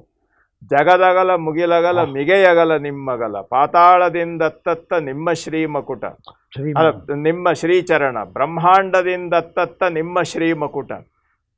ಆಗಿದ್ರೆ ಇದರ ಅಗಮ್ಯ, ಅಗೋಚರ, ಅಪ್ರತಿಮ ಲಿಂಗ. ಮತ್ತು ಈ ಒಂದು ಮಹತ್ತರವಾಗಿರ್ತಕ್ಕಂಥ ಸೀಮಾತೀತವಾದ ಮಾತು ಮನಗಳಿಗೆ ಅತ್ತತ್ತ ಮೀರಿದ ಈ ವಿಚಾರ ಹೇಗೆ ನಮಗೆ ಬರ್ತದೆ ಅಂದರೆ, ನನ್ನ ಕರಸ್ಥಲಕ್ಕೆ ಬಂದು ಚುಳುಕಾದಿರ. ಚುಳುಕು ಶಬ್ದ ಎಂತ, ಅದು ಅತ್ಯಂತ ಸೂಕ್ಷ್ಮವಾಗಿರುವಂಥ ನೆಲೆ. ಆಮೇಲೆ ಇನ್ನೊಂದೇನು ಅಂದರೆ, ಚುಳುಕು ಅಂತ ಅನ್ನೋದು ಸ್ಥಾವರ ಅಲ್ಲ, ಅದು ಶಬ್ದ ಅಲ್ಲ. ಕರಸ್ಥಲ ಅಂತ ಹೇಳಿದ್ರೆ ನಾವು ಅಂಗೈ ಅಂತ ಅಷ್ಟೇ ತಿಳ್ಕೊಂಡಿದ್ದೇವೆ. ಕರಸ್ಥಲ ಅಂದರೆ ನಮ್ಮ ಕ್ರಿಯಾಸ್ಥಳ. ಅಂದರೆ ಅದು ಸೂಕ್ಷ್ಮವಾಗಿ ನಮ್ಮಲ್ಲಿ ಒಳಗೊಂಡಿದ್ದಲ್ಲ, ಎಲ್ಲ ನನ್ನ ಕ್ರಿಯೆಯನ್ನು ಲಿಂಗಕ್ರಿಯೆಯನ್ನಾಗಿ ಮಾರ್ಪಡಿಸಿದಂಥ ಒಂದು ವ್ಯವಸ್ಥೆ ನೋಡಿ. ಅದಕ್ಕೋಸ್ಕರ ಅಂಗಸ್ಥಲ ಲಿಂಗಸ್ಥಲ ಅಂತ ಯಾಕೆ ಹೇಳಿದ್ರು ಅಂದರೆ, ಅಂಗಸ್ಥಲ ಕರಸ್ಥಲವಾದರೆ ಅದರಲ್ಲಿರ್ತಕ್ಕಂಥ ಚುಳುಕಾಗಿರುವ ಮಹಾಲಿಂಗ ಪ್ರಭೆ ಇದೆಯಲ್ಲ, ಅದು ಲಿಂಗಸ್ಥಲ ಅಂತಂದರೆ, ಅದನ್ನ ಇನ್ನೂ ಲೌಕಿಕವಾಗಿ ಹೇಳೋದಾದರೆ ಒಂದು ಬ್ಯಾಟ್ರಿ ಸೆಲ್ಲು ಮತ್ತು ಅದರೊಳಗಿರೋ ಕರೆಂಟ್ ಇದ್ದ ಹಾಗೆ.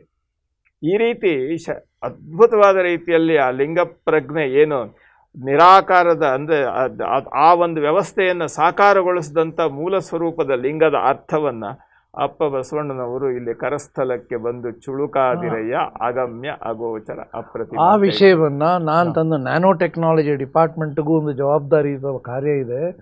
ಇದರಲ್ಲಿ ಒಂದೇನೋ ಸತ್ಯ ಇದೆ, ಆತ್ಯಂತಿಕ ಸತ್ಯ ಅಡಗಿದೆ. ಅದನ್ನು ರಿಸರ್ಚ್ ಮಾಡೋದು ನಿಮ್ಮ ಕೆಲಸ. ಈಗ ಅವ್ರಿಗೂ ಜೋಡಿಸಿದೆ. ಕೊನೆಗೆ ಈಗ ನಾವು ಇಷ್ಟಲಿಂಗವನ್ನು ನಿರೀಕ್ಷಣೆ ಮಾಡೋದು, ಇನ್ ಇಂಗ್ಲೀಷ್ ನಾವು ಅದಕ್ಕೆ ಗೇಜಿಂಗ್ ಅಂತೀವಿ ಗುರುಗಳೇ.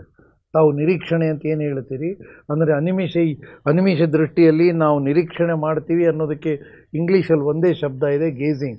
ಅದನ್ನು ಇಷ್ಟಲಿಂಗವನ್ನು ಗೇಜ್ ಮಾಡಿದಾಗ ಏನಾಗ್ತದೆ? ಇಲ್ಲೂ ಕೂಡ ಸ್ಟೀವ್ ರೋಷ್ ಅಂತ ವ್ಯಕ್ತಿ ಬಂದಾಗಲೂ ಅಮೇರಿಕನ್ ಸೈಂಟಿಸ್ಟ್, ಅವನ ಹತ್ರನೂ ಚರ್ಚೆ ಮಾಡಿದ್ವಿ. ಅವನು ವಾಷಿಂಗ್ಟನ್ ಯೂನಿವರ್ಸಿಟಿಯ ಸಿಯಾಟಲ್ನಲ್ಲಿ ಅದರ ಬಗ್ಗೆ ಚರ್ಚೆ ಮಾಡಿ ಇನ್ನೊಂದು 6 ತಿಂಗಳಲ್ಲಿ ಜಗತ್ತಿಗೆ ಒಂದು ಸೈಂಟಿಫಿಕ್ ಪೇಪರ್ ಪ್ರೆಸೆಂಟ್ ಮಾಡೋನಿದ್ದಾನೆ. ನಿರೀಕ್ಷಣೆ ಏನಿದೆ ಬಸವಣ್ಣನವರು ಕೊಟ್ಟಂಥ ಲಿಂಗಾರ್ಚನೆ, ಲಿಂಗ ನಿರೀಕ್ಷಣೆ, ಲಿಂಗ ಧ್ಯಾನ, ಇದೇ 3 ನಮಗೆ ಮಂತ್ರ. ಹೌದು, ಇದು 3 ಮಂತ್ರ ಹೇಗೆ ವೈಜ್ಞಾನಿಕವಾಗಿ ನಾವು ನೋಡಬಹುದು ನೋಡಿ ಸರ್. ಇದು ಎಷ್ಟು ನೀವು ಹೇಳಿದ್ರಲ್ಲ 3 ಶಬ್ದಗಳು, ಅದನ್ನೇ ಶರಣರು ಇಷ್ಟ ಪ್ರಾಣ ಭಾವ ಅಂತ ಹೇಳಿದ್ರು. ಲಿಂಗಾರ್ಚನೆ, ಲಿಂಗ ನಿರೀಕ್ಷಣೆ, ಲಿಂಗಾರ್ಚನೆ ಇಷ್ಟ, ಹೌದು, ಲಿಂಗ ನಿರೀಕ್ಷಣೆ ಪ್ರಾಣ, ಲಿಂಗದೊಳಕವೇ ಭಾವ. ಅದನ್ನು ಹೇಳಿದ್ರಲ್ಲ, ಅದು ಲಿಂಗಪೀಠಮದಿಷ್ಟ ಕೈಯಲ್ಲಿರ್ತಕ್ಕಂಥದ್ದು. ಅದರಲ್ಲಿರ್ತಕ್ಕಂಥ ಪ್ರಾಣ ಸಂಬಂಧ ಇದೆಯಲ್ಲ, ಅದು ಆ ದೃಷ್ಟಿಯ ವ್ಯವಸ್ಥೆ ಇದೆಯಲ್ಲ, ಅದು ಪ್ರಾಣಲಿಂಗ. ಅದರಿಂದ ಬರ್ತಕ್ಕಂಥ ಪರಿಪೂರ್ಣವಾಗಿರುವಂಥ ಆನುಭವಿಕ ನೆಲೆ ಇದೆಯಲ್ಲ, ಇದು ಭಾವಲಿಂಗ. ಇದು ಅತ್ಯಂತ ವೈಜ್ಞಾನಿಕವಾಗಿ ಆಧ್ಯಾತ್ಮಿಕ ನೆಲೆಯನ್ನು ಇಲ್ಲಿ ಹೇಳ್ತಕ್ಕಂಥ ಒಂದು ವ್ಯವಸ್ಥೆ. ಅಪ್ಪ ಬಸವಣ್ಣನವರು ಕೇವಲ 36 ವರ್ಷದಲ್ಲಿ ಇಡೀ ಲಕ್ಷದ ಮೇಲೆ 96,000 ಸಾಮಾನ್ಯ ಜನರು ಸಹ ಅದರಲ್ಲಿ ಪರಿಪೂರ್ಣ ಜ್ಞಾನಿಗಳಾಗುವಂತೆ ಅವರು ಮಾಡಿದ್ರು. ಆಶ್ಚರ್ಯ ಗುರುಗಳೇ. ಈಗ ಇದನ್ನು ಯಾಕೆ ಹೇಳಿದೆ? ಲಿಂಗ ನಿರೀಕ್ಷಣೆ ಅನ್ನೋದನ್ನು ನಮ್ಮಲ್ಲೇ ಬಂದು ಅವನು ಲಿಂಗಧಾರಣೆ ಮಾಡಿಕೊಂಡು ಹೋಗಿದ್ದು ತಾವೆಲ್ಲ ಗಮನಿಸಿದ್ದೀರಿ. ಈಗ ಆ ವ್ಯಕ್ತಿ ನನಗೆ ಅಲ್ಲಿ ಡಿಪಾರ್ಟ್ಮೆಂಟ್ ಆಫ್ ಕಾಗ್ನಿಟಿವ್ ಸೈನ್ಸ್ ಅಂತ ಇದೆ. ಕಾಗ್ನಿಟಿವ್ ಸೈನ್ಸಲ್ಲಿ ಡಿಪಾರ್ಟ್ಮೆಂಟಲ್ ಸ್ಟಡಿಯಾಗಿ ಒಂದು ನಮಗೆ ಸೈನ್ಸ್ ಪೇಪರ್ ಬಂದುಬಿಟ್ರೆ ಜಗತ್ತು ಹೌದಲ್ಲ ಇದಿಷ್ಟ ಲಿಂಗ ಅನ್ನೋದು ಕಲ್ಪನೆ ಆಗಲಿ ಅನ್ನೋ ನಮಗೇನಿದರಿಂದ ದೊಡ್ಡ ಕಿರೀಟ ಬರಬೇಕಾಗಿಲ್ಲ, ಸಮಿತಿಗೆ ಅವಾರ್ಡ್ ಬರಬೇಕಾಗಿಲ್ಲ. ಲಿಂಗ ಪ್ರಜ್ಞೆ ಜಗತ್ತಿಗೆ ಬಸವಣ್ಣನವ್ರು ಹೆಂಗೆ ಕೊಟ್ಟರು? ಸುಮ್ಮನೆ ನಾವು ನಮ್ಮ ಅಭಿಮಾನಕ್ಕೆ ಏನೇನೋ ಜೋರಾಗಿ ಭಾಷಣ ಮಾಡ್ತೇವೆ, ಅದನ್ನು ನೆನಪಿಸ್ಕೋತೇವೆ, ಅದನ್ನು ಹೇಳ್ತೇವೆ, ಇದನ್ನು ಹೇಳ್ತೇವೆ ಅಷ್ಟೇ. ಮುಂದೆ ಇದು ಕಾಗ್ನಿಟಿವ್ ಸೈನ್ಸ್ ಆಗಿ ಮೊನ್ನೆ ಶಿವಾಜಿ ಯೂನಿವರ್ಸಿಟಿಯಲ್ಲಿ ಕಾಗ್ನಿಟಿವ್ ಸೈನ್ಸ್ ಡಿಪಾರ್ಟ್ಮೆಂಟ್ ಕೂಡ ಇಲ್ಲ ಅಲ್ಲಿ. ನಾನು ಹೇಳಿದೆ ಈ ಬಸವ ಪೀಠ ಆಗಿರೋದ್ರಿಂದ ನಿಮಗೆ ಕಾಗ್ನಿಟಿವ್ ಸೈನ್ಸ್ ಡಿಪಾರ್ಟ್ಮೆಂಟ್ ಬೇಕಾಗ್ತದೆ, ನ್ಯಾನೋ ಟೆಕ್ನಾಲಜಿ ಡಿಪಾರ್ಟ್ಮೆಂಟ್ ಬೇಕಾಗ್ತದೆ. ಈ ವೈವಿಧ್ಯ ಆಯಾಮಗಳು ಕೇಂದ್ರ ವಿಶ್ವವಿದ್ಯಾಲಯದಲ್ಲಿ ಮ್ಯಾನೇಜ್ಮೆಂಟ್ ಬಗ್ಗೆ ಅವರು ನಮ್ಮ ವಚನಗಳ ಆಧಾರಿತ ಟೆಕ್ಸ್ಟ್ ಬುಕ್ ಕೂಡ ಬಂದಿದೆ. ಈಗ ಯಾರಿಗೂ ಇದು ನೋಡೋಕ್ಕಾಗೋದಿಲ್ಲ. ನಾವು ಇದನ್ನು ಪ್ರಚಾರ ಮಾಡ್ತಾ ಪೇಪರ್ಗಳಲ್ಲಿ ಕೊಡ್ತಾ ವಾಟ್ಸಾಪ್ಗಳಲ್ಲಿ ಹಾಕುವ ಆ ಒಂದು ಸಣ್ಣತನಕ್ಕೆ ನಾವು ಇಳಿದಿಲ್ಲ, ಸಣ್ಣತನಕ್ಕೆ ನಾವು ಇಳಿಯೋದು ಇಲ್ಲ. ಯಾಕಂದರೆ ಆಗಬೇಕು, ಇನ್ನೂ ಸಾಧನೆ ಇನ್ನೂ ಏನೂ ಆಗಿಲ್ಲ. ಸಾಗರದಲ್ಲಿ ಒಂದು ಚಂಬು ನೀರನ್ನ ತೆಗೆದಷ್ಟು, ಒಂದು ತಂಬಿಗೆ ನೀರು ತೆಗೆದಷ್ಟು ಆಗಿಲ್ಲ, ಇನ್ನೂ ಆಗಬೇಕಾದದ್ದು ಭಾಳ ಇದೆ. ಹೀಗಾಗಿ ಅವ್ರಿಗೆ ಹೇಳಿದಾಗ ಕೊನೆಗೆ ಆ ಕುಲಪತಿಗಳು ಅವರು ಮಾತನಾಡ್ತಾ ಒಂದು ಮಾತಂದ್ರು, ಗುರುಗಳೇ, ನಾನು ಇಷ್ಟೊತ್ತು ಮಾತನಾಡಿದ ಉಪನ್ಯಾಸದ ಆಧಾರದ ಮೇಲೆ ಅರ್ಥ ಮಾಡಿಕೊಂಡಿದ್ದು ವಿಜ್ಞಾನ ಮತ್ತು ತತ್ವಜ್ಞಾನದ ಸಂಗಮವೇ ವಚನ, ಅದರಿಂದ ಮೂಡಿ ಬರುವುದು ಸುಜ್ಞಾನ. ಇದು ಹೇಳಬೇಕಾದ್ರೆ ಎಂಥ ನೀವು ಓದಿರ್ಬೇಕು ಗುರುಗಳೇ. ವಿಜ್ಞಾನ ಮತ್ತು ತತ್ವಜ್ಞಾನ ಇವೆರಡರ ಸಂಗಮವೇ ವಚನ, ವಚನದಿಂದ ಪ್ರತಿಫಲವೇ ಸುಜ್ಞಾನ. ಅಲ್ಲ, ಅದನ್ನು ಶರಣರ ಮಾತಿನಲ್ಲಿ ಹೇಳೋದಾದರೆ ಅರಿವು ಆಚಾರಗಳ ಸಂಗಮವೇ ವಚನ. ಇಷ್ಟು ಅವರ ಗ್ರಾಸ್ಪಿಂಗ್ ಪವರ್. ಅಲ್ಲ, ನಿಜವಾಗ್ಲೂ ಅವನಿಗೆ ಹಿನ್ನೆಲೆ ಏನೂ ಗೊತ್ತಿಲ್ಲ, ಇನ್ನೂ ಒಳಗೆ ಹೋಗಿಲ್ಲ ಅವ್ರ ವಚನಗಳಲ್ಲಿ. ಪುಸ್ತಕ ಕಳಿಸಿದ್ದೀವಿ ಅಷ್ಟೇ.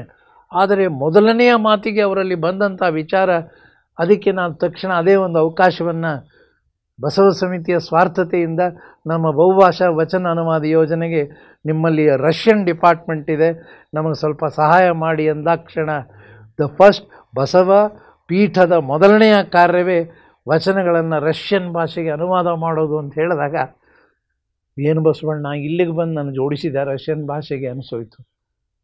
ಇದಿಷ್ಟೇ ಅಲ್ಲ, ಈಗ ನಾವು ಇನ್ನು ಕೆಲವೇ 25 ಇದೆಲ್ಲ ಮಹಾರಾಷ್ಟ್ರದಲ್ಲಿ ನಡೆದದ್ದಾಯಿತು. ಈಗ ರಾಜಸ್ಥಾನದ ವ್ಯವಸ್ಥೆ ತಾವು ಹೇಳಬೇಕಲ್ಲ, ಅದು ಸ್ವಲ್ಪ ನಮಗೆ ಪರಿಚಯ ಮಾಡಿಸ್ಕೊಡಿ.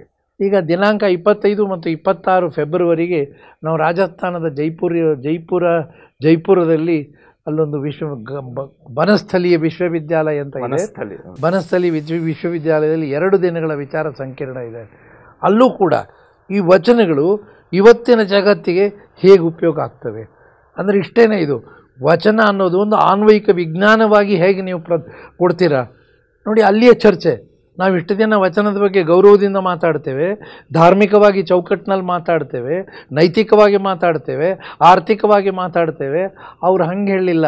ಈ ವಚನಗಳನ್ನು ನಮ್ಮ ವಿಶ್ವವಿದ್ಯಾಲಯದಲ್ಲಿ 6,000 ಇಡೀ ದೇಶದ ಅತ್ಯಂತ ದೊಡ್ಡ ಹೆಣ್ಣು ಮಕ್ಕಳ ವಿಶ್ವವಿದ್ಯಾಲಯ. ಅಲ್ಲಿ ಬಸವಣ್ಣ ಹೆಣ್ಣು ಮಕ್ಕಳಿಗೆ ಇಷ್ಟೊಂದು ಹೆಂಗೆ ಪ್ರಾಧಾನ್ಯತೆ ಕೊಟ್ಟರು? ಅಲ್ಲಿ ಸೂತ್ರ ಇದೆಯಲ್ಲ, ಒಳಗೆ ಸೊಳೆವಾತ್ಮನು ಹೆಣ್ಣು ಅಲ್ಲ ಗಂಡು ಅಲ್ಲ. ಇದನ್ನು ನಾವು ಚರ್ಚೆ ಮಾಡಿ 2 ದಿನದ ವಿಚಾರ ಸಂಕಿರಣವನ್ನು ಜೈಪುರದಲ್ಲಿ ಮಾಡೋರಿದ್ದೇವೆ. 2 ವಿಶ್ವವಿದ್ಯಾಲಯಗಳು ಕೂಡಿ ಮಾಡ್ತಾ ಇವೆ. ಇದು ಹೇಗೆ ಸಾಧ್ಯ? ಕಾರಣ ಅಲ್ಲಿ ರಾಜಸ್ಥಾನಿ ವಚನ ಬುಕ್ ಇದೆ. ರಾಜಸ್ಥಾನಿ ಬುಕ್ಕನ್ನು chief editor doctor Jayaprakash Deol ಅಂತ ಒಬ್ಬರಿದ್ದಾರೆ, ಪುಣ್ಯಾತ್ಮರು, ದೇಶದಲ್ಲಿ ಭಾಳ ದೊಡ್ಡ ಹೆಸರಿದೆ. ಅವರೇ ಬಂದು ನಮಗೆ ಅವತ್ತು ವಚನಗಳ ಬಗ್ಗೆ ಮಾತಾಡ್ತಾರೆ. ಏನಾಗುತ್ತೆ, ಇದು ವಿಜ್ಞಾನ ಇದೆ, ಅದಕ್ಕೆ ಇಂಗ್ಲೀಷಲ್ಲಿ ವಿ ಕಾಲ್ ಇಟ್ ಸೈನ್ಸ್. ಅದನ್ನು ಅಪ್ಲೈಡ್ ಸೈನ್ಸ್ ಮಾಡಬೇಕು ಅಂದರೆ ವಿಜ್ಞಾನವನ್ನು ಆನ್ವಯಿಕ ವಿಜ್ಞಾನ ಮಾಡಬೇಕು. ಈಗ ಕರೆಂಟು ಹುಟ್ಟುತ್ತೆ, ಕರೆಂಟನ್ನು ಈ ಲೈಟ್ಗೂ ತರ್ಬೋದು, ಇದಕ್ಕೆ ಸೌಂಡ್ಗೂ ತರ್ಬೋದು, ಎಲ್ಲದಕ್ಕೂ ಬಳಸ್ಬೋದು. ಈಗ ಫ್ಯಾನ್ಗೆ ತರ್ಬೋದು, ಏರ್ ಕಂಡೀಷನ್, ಅದು ಆನ್ವಯಿಕ. ಹೀಗಾಗಿ ವಚನಗಳನ್ನು ಆನ್ವಯಿಕವಾಗಿ ನೋಡೋದು ಹೇಗೆ ನೋಡಿ, ಅವರ ಕಲ್ಪನೆ ನೋಡಿ. ಪ್ರಥಮ ಬಾರಿಗೆ ಅಲ್ಲಿ ಯಾರು 800 ವರ್ಷದಲ್ಲಿ ಯಾರೂ ಹೋಗಿಲ್ಲ, ಜೈಪುರ್ಗೆ ಹೋಗಿ ವಚನಗಳ ಚರ್ಚೆ ಮಾಡಿಲ್ಲ. ಆದರೆ ಇಂಥ ಅವಕಾಶ ನನ್ನ ಕೈಗೆ ಸಿಗ್ತಾ ಇರೋದು ಇದ್ರ ಮೂಲಕನೇ. ಈಗ ಅಸ್ಸಾಂನಲ್ಲಿಯೂ ಕೂಡ ನೀವು ಅಸ್ಸಾಂಗೆ ಹೋಗಿ ಏನು ಮಾಡ್ತೀರಾ, ಅಷ್ಟು ದೂರ ಕೇಳ್ಬೋದು, ಯಾರಾದರೂ ಏನೇನು ಅರವಿಂದ್ ಜೊತೆ ಓಡಾಡ್ತಿರ್ಬೇಕು ಅನ್ನಿಸ್ಬೋದು. ನಾನು ಎಲ್ಲಿ ಕರೆದಿದ್ದೀನಿ ಅಲ್ಲಿ ಕಲಬುರ್ಗಿ ಅವರು ತಾವು ಇರೋ ಟೈಮಲ್ಲಿ ಖಂಡಿತ ಎಲ್ಲ ಕಡೆ ಬಂದಿದ್ದರು. ಅದನ್ನು ನಾನು ಮುಂದುವರಿಸ್ಕೊಂಡು ಹಾಗೇನೆ ಈಗ ಮೊನ್ನೆ ತಾನೇ ನಾನು ಗೌಹಾತಿಗೆ ಹೋಗಿ ಬಂದೆ. ಅಲ್ಲಿ ಬೋಡೋ ಭಾಷೆಯ ಎಲ್ಲ ಕ್ರಿಶ್ಚಿಯನ್ ವಿದ್ವಾಂಸರೇ, ಯಾರು ಎಲ್ಲ ಪ್ರೊಫೆಸರ್ಸೇ. ಆಮೇಲೆ ಇನ್ನೊಂದು ಕಾಶಿ ಭಾಷೆ, ಬೋಡೋ ಭಾಷೆಯಲ್ಲಿ ಎಲ್ಲ ಬುಡಕಟ್ಟಿನ ಜನಾಂಗ, ಅವರೆಲ್ಲ ಅವ್ರ ವಿಚಿತ್ರ ಡ್ರೆಸ್ಸು, ಆದರೂ ಅವರೆಲ್ಲ ಪ್ರೊಫೆಸರ್ಸು. 3 ದಿನದ ವಿಚಾರ ಸಂಕಿರಣದಲ್ಲಿ ವಚನಗಳನ್ನು ಹಾಡೋಕ್ಕೆ ಶುರು ಮಾಡಿಬಿಟ್ರು. ಯಾರ ನಂಬಕ್ಕಾಗುತ್ತಾ ಇದು? ಇದು ವಚನದ ಏನು ಪ್ರತಿಸ್ವರೂಪವಾಗಿ ಪ್ರತಿಧ್ವನಿಸ್ತಿದೆ. ಇದು ಇಂಡಿಯನ್ ಭಾಷೆ ಆಯಿತು. ಅದರ ಜೊತೆಗೆ ನನಗೆ ಇನ್ನು ವಿದೇಶಿ ಭಾಷೆ ಮಾಡೋದು ಹೆಂಗೆ ತಲೆ ಸುತ್ತೋಕ್ಕೆ ಶುರು ಆಯಿತು. ಬಸವಣ್ಣವರಿಗೆ ಬೇಡಿದರೆ ಒಡೆಯನ ಬೇಡುವೆ ಕೇಳಿಕೊಂಡಾಗ ಎಲ್ಲ ವಿಶ್ವವಿದ್ಯಾಲಯಗಳಲ್ಲಿ ಫಾರಿನ್ ಲ್ಯಾಂಗ್ವೇಜ್ ಡಿಪಾರ್ಟ್ಮೆಂಟ್ ಇರ್ತವೆ, ಹೋಗಿ ಅಪ್ರೋಚ್ ಮಾಡುವಂಥ ಒಳಧ್ವನಿ ಹೇಳಿದಾಗ ಆರಂಭ ಆಯಿತು ನನ್ನ ಅನ್ವೇಷಣೆ. ಆ ಅನ್ವೇಷಣೆ ಹಿಂದೆ ಕಲಬುರ್ಗಿ ವಿಶ್ವವಿದ್ಯಾಲಯದಲ್ಲಿ ಚೈನೀಸ್ ಭಾಷೆ ಅಂದರೆ ಸೆಂಟ್ರಲ್ ಯೂನಿವರ್ಸಿಟಿನಲ್ಲಿ ಚೈನೀಸ್ ಭಾಷೆ, ಜರ್ಮನಿ ಭಾಷೆ, ಸ್ಪ್ಯಾನಿಷ್ ಭಾಷೆ, ಈ 3 ಭಾಷೆಗಳು ರೆಡಿ ಆಗ್ತಾ ಇದೆ. ಇನ್ನು 3 ತಿಂಗಳಲ್ಲಿ ನನ್ನ ಕೈಗೆ ಸಿಕ್ಕುತ್ತೆ. ಆ ಸ್ಪ್ಯಾನಿಷ್ ಭಾಷೆದು ಹೇಗೆ ವಚನಗಳ ವಿದೇಶಿ ಭಾಷೆ ಹೆಂಗೆ ಉಪಯೋಗ ಆಗ್ತವೆ ನೀವು ಕೇಳ್ಬೋದು. ಯಾರೋ ಸಾಮಾನ್ಯ ದೊಡ್ಡದಾಗಿ ನೀನು ಬುಕ್ ಪ್ರಿಂಟ್ ಮಾಡ್ದಪ್ಪ, ಯಾರು ಕೇಳ್ತಾರೋ ಅವ್ರನ್ನ? ಸ್ಪೇನ್ನಲ್ಲಿ ವಚನ ಓದೋರು ಯಾರು? ಮೊನ್ನೆ ಸ್ಪೇನ್ ಲ್ಯಾಂಗ್ವೇಜ್ ಕಾನ್ಫರೆನ್ಸ್ನಲ್ಲಿ ಸ್ವೀಡನ್ನಲ್ಲಿ ನಮ್ಮ ಅನುವಾದ ಮಾಡಿದಂಥ ಒಬ್ಬ ವ್ಯಕ್ತಿ ರಿಸರ್ಚರು ಅಲ್ಲಿಗೆ ಹೋದಾಗ ಸ್ಪೇನ್ ಭಾಷೆಯಲ್ಲಿ ವಚನಗಳನ್ನು ಹೇಳಿದಾಗ ಸ್ಟ್ಯಾಂಡಿಂಗ್ ಓವೇಷನ್. ಎಲ್ಲರೂ ಏನಿದು ವಿಚಿತ್ರ, ಇದು ಕವಿತಾ ಸ್ವರೂಪ ಇಲ್ಲ ಅಥವಾ ನಿಮಗೆ ಗದ್ಯದ ಸ್ವರೂಪವೂ ಇಲ್ಲ, ಗದ್ಯ ಮತ್ತು ಪದ್ಯದ ಎರಡೂ ಒಂದು ಸಮಾಗಮವಾಗಿ ವಚನ ಸ್ವರೂಪದಲ್ಲಿ ಇಷ್ಟೊಂದು ತತ್ವಗಳನ್ನು ನೀಡ್ತವಲ್ಲ. ಎಲ್ಲಿಯ ಸ್ಪೇನು, ನಾವು ಯಾರು? ಆದರೂ ವಚನಗಳು ಆರಂಭ ಈಗ ಅನ್ನಿಸ್ಬೋದು ಇದೇನಪ್ಪ ಒಂದಾಗಿದ್ದನ್ನು ಇವರು ಹೇಳ್ತಾರೆ ಅಂತ. ಬೆಳೆಯುವ ರೀತಿ ಇದು ಬೀಜ. ನಮ್ಮ ಚನ್ನಬಸವಣ್ಣನವ್ರದ್ದು ಮತ್ತೆ ಬಿತ್ತಿದ್ದ ಬೀಜ ಕೆಟ್ಟಿತ್ತನ ಬೇಡ, ಮುಂದಿನ ಫಲದಲ್ಲಿ ಅರಸಿಕೋ ಇನ್ನು ಅಂದು ನಾವಿರ್ತೀವೋ ಇಲ್ವೋ ಗೊತ್ತಿಲ್ಲ, ಆದರೆ ಖಂಡಿತವಾಗಿಯೂ ಮುಂದೆ ಇಡೀ ವಿಶ್ವದ ಒಂದು ಕತ್ತಲೆಯನ್ನು ಹೋಗಲಾಡಿಸುವಂತ ಬೆಳಕಾಗಿ ಬರ್ತದೆ ಒಂದು ಪ್ರಯತ್ನ. ಅದೇ ರೀತಿ ಯುನೈಟೆಡ್ ನೇಷನ್ಸ್ ತಾವೆಲ್ಲ ಕೇಳಿರ್ತೀರಿ, ವಿಶ್ವಸಂಸ್ಥೆ, ಅದಕ್ಕೂ ಕೂಡ ಪೂರಕವಾಗಿ ಲಿಂಗದ ಬಗ್ಗೆ ಅಲ್ಲಿ ಚರ್ಚೆ ಮಾಡಿದ್ದೇವೆ. 36 ದೇಶದ ಜನ ಇದ್ದಾಗ ಲಿಂಗ ಅನ್ನೋದನ್ನು ಏನು ಅಂತ ಹೇಳಿ ನಮ್ಮ ಚನ್ನಬಸವಣ್ಣ ಅಂತ SP ಸಾಹೇಬರು, ಸಿದ್ದಣ್ಣ ಲಂಗೋಟಿಯವರ ಮಗ, ಅವರು ಅಲ್ಲಿ ಹೋಗುವಾಗ ಅದಕ್ಕೆ ಪೂರಕವಾದ ಎಲ್ಲ ಸಾಹಿತ್ಯವನ್ನು ನಾವು ಕೊಟ್ಟು ಕಳಿಸಿದ್ವಿ ಅವರಿಗೆ. 36 ದೇಶಗಳಲ್ಲಿ. ಮುಂದೆ ವಿಶ್ವಸಂಸ್ಥೆಯಲ್ಲಿಯೂ ಕೂಡ ಒಂದಿನ ವಿಶ್ವಸಂಸ್ಥೆಯಲ್ಲಿ ಮುಂದೆ ಬಂದು ಈ ವಚನ ಸಂದೇಶ ಏನಿದೆ ಜಗತ್ತಿಗೆ ಮುಟ್ಟೋದಾದರೆ ಬಸವಣ್ಣ ವಿಶ್ವಸಂಸ್ಥೆಯ ರೈಟ್ ಅವೆಲ್ಲ ಇದೆಯಲ್ಲ, ಸಂಹಿತೆಗಳು, ಇದು ಹ್ಯೂಮನ್ ರೈಟ್ಸ್ ಬಗ್ಗೆ, ಮಾನವೀಯತೆಯ ಹಕ್ಕುಗಳ ಬಗ್ಗೆ, ಅದನ್ನು ಗುರುಗಳಾಗಲೇ ಹೇಳಿದ್ರು. ಕಾಶ್ಮೀರದಲ್ಲಿ ಹೋದಾಗ ಅಲ್ಲಿ ನಡೀತಾ ಇದ್ದಿದ್ದು ಇದು ಪರ್ಷಿಯನ್ ಭಾಷೆ ಮತ್ತು ಅರಾಬಿಕ್ ಭಾಷೆ, ಅಲ್ಲಿ ಕಾಶ್ಮೀರಿ ಭಾಷೆ, ಉರ್ದು ಭಾಷೆ ಮತ್ತು ಇನ್ನೊಂದು ನಮ್ಮ ಜಮ್ಮುವಿನ ಡೋಗ್ರಿ ಭಾಷೆ, 5 ಭಾಷೆ. ಅವೆಲ್ಲ ಹಿಂಗೆ ಉಲ್ಟಾನೇ ಬರೀತಾರೆ. ಒಂದಕ್ಕೊಂದು ತಾಯಿ ಸಂಬಂಧ ಇರತಕ್ಕಂಥ ಭಾಷೆಗಳು. ಅಲ್ಲಿ ಕೂಡ ಚರ್ಚೆ ಆದಾಗ ಗುರುಗಳು ಹೇಳಿದ ಮಾತು ನನಗೆ ಜಮನ್ ಅಜುರ್ದಾನ್ ಅವ್ರು ಹೇಳಿದ್ರು, ಇದನ್ನು ಅನುವಾದ ಮಾಡಬೇಕೋ ಇಲ್ಲವೋ, ಒಂದು ಅವ್ರ ಕಣ್ಣಲ್ಲಿ ಆವಾಗ ಇನ್ನೂ ಧಾರ್ಮಿಕ ಸಾಹಿತ್ಯ ಇತ್ತು. ಆರಂಭದಲ್ಲಿ ಇದೊಂದು ಧಾರ್ಮಿಕ ಸಾಹಿತ್ಯ ಅಂತಲೇ ಎತ್ಕೊಂಡಿದ್ರು. ಆದರೆ ಓದ್ತಾ ಇದನ್ನು ನೋಡ್ತಾ ಹೋದಾಗ ಖಂಡಿತವಾಗಿಯೂ ಇದೊಂದು ದರ್ಶನ. ಈ ದರ್ಶನ ಹೇಗಿದೆ ಅಂದರೆ, ಈ ಕುಚ್ ನಹಿ ಹೈ ಇನ್ಸಾನಿಯತ್ ಕಾ ಖಜಾನ ಹೈ, ಅಂದರೆ ಮಾನವೀಯತೆಯ ಕಣಜ. ನಾವು ಅದನ್ನು ಅರ್ಥ ಮಾಡ್ಕೋಬೇಕೀಗ. ಬರೀ ನಮ್ಮ ಸ್ವಾರ್ಥಕ್ಕೆ ನನ್ನ ಧರ್ಮ ಅನ್ನೋದು ಒಂದೆಡೆ, ಅದು ಬೇಕು. ಆದರೆ ಪೂರಕವಾಗಿ ಜಗತ್ತಿಗೆ, ಇಡೀ ಮಾನವೀಯತೆಗೇನೋ ಒಂದು ನಮ್ಮ ವಚನ ಸಂದೇಶ ಕೊಡುತ್ತೆ. ಅಂದರೆ ಇದನ್ನು ಇಷ್ಟು ದಿನ ನಾವು ಯಾಕೆ ಒಳಗೆ ಮುಚ್ಚಿಟ್ಕೊಂಡೀವಿ? ಹೋಗು ಹಳಕಟ್ಟಿ ಪುಣ್ಯಾತ್ಮರು ಹೊರಗೆ ತೆಗೆದೇ ಹೋಗಿದ್ದರೆ, ಕಲಬುರ್ಗಿ ಅಂತವ್ರು ಅದನ್ನು ತೋರಿಸದೆ ಹೋಗಿದ್ದಿದ್ರೆ, ಇವತ್ತು ನಾವು ಈ ಯೋಜನೆಯನ್ನು ಮಾಡದೇ ಹೋಗಿದ್ದಿದ್ದರೆ ಇವತ್ತಿಗೆ ಇದು ಹೇಗೆ ಚರ್ಚೆ ಆಗೋದಕ್ಕೆ ಸಾಧ್ಯ ಆಗ್ತಿತ್ತು?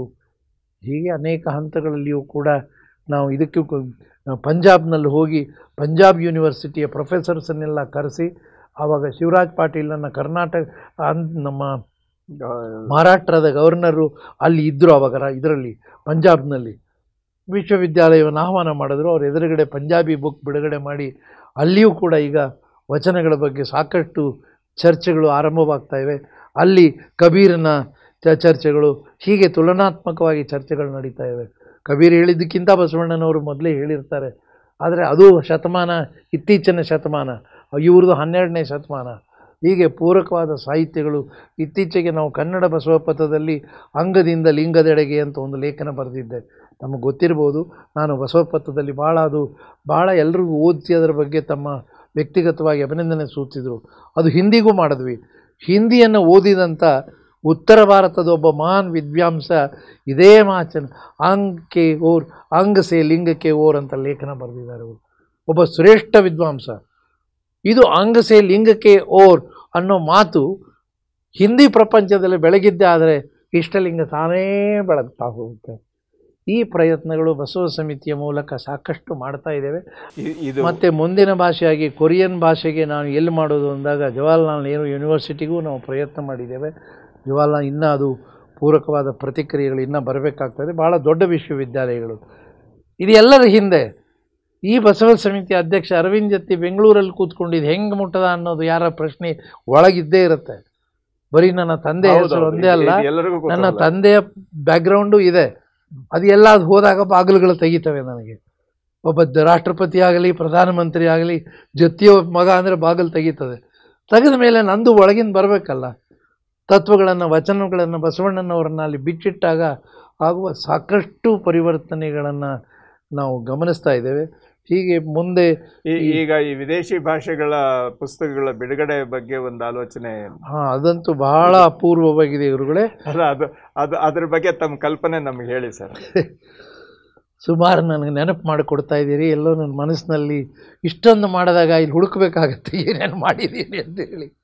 ಭಾಳ ದಿನದಿಂದ ದೆಹಲಿಯಲ್ಲಿ ಒಂದು ವಿಶ್ವಮಟ್ಟದ ಕಾರ್ಯಕ್ರಮ ಮಾಡಬೇಕು ಅಂತ ಆಸೆ ಇದೆ ಗುರು. ಅಂದರೆ ವಿಶ್ವ ಬಸವ ಜಯಂತಿ. ವಿಶ್ವ ಬಸವ ಜಯಂತಿ ಅಂತ ಹೆಸರು ಕೊಡೋಣ, ಆ ಸ್ವರೂಪದಲ್ಲಿ ಮಾಡಬೇಕು ಅಂತ. ಆವಾಗ ಸುಮ್ಮನೆ ವಿಶ್ವ ಜಯಂತಿ ಅಂತ ಹೇಳಿ ಅಲ್ಲಿಂದ ಇಲ್ಲಿಂದ 4-5 ಜನ ಕರೆಸ್ಬಿಟ್ಟು ಇವ್ರು ಇಂಗ್ಲೆಂಡಿಂದ ಬಂದಿದ್ದಾರೆ ಇಷ್ಟು ಹೇಳಿ ಚಪ್ಪಾಳೆ ತಟ್ಟೋದು ಪ್ರಯೋಜನ ಇಲ್ಲ. ಬಸವ ಸಮಿತಿ ಅಂತ ಸಣ್ಣತನಕ್ಕೆ ಹೋಗಬಾರ್ದು.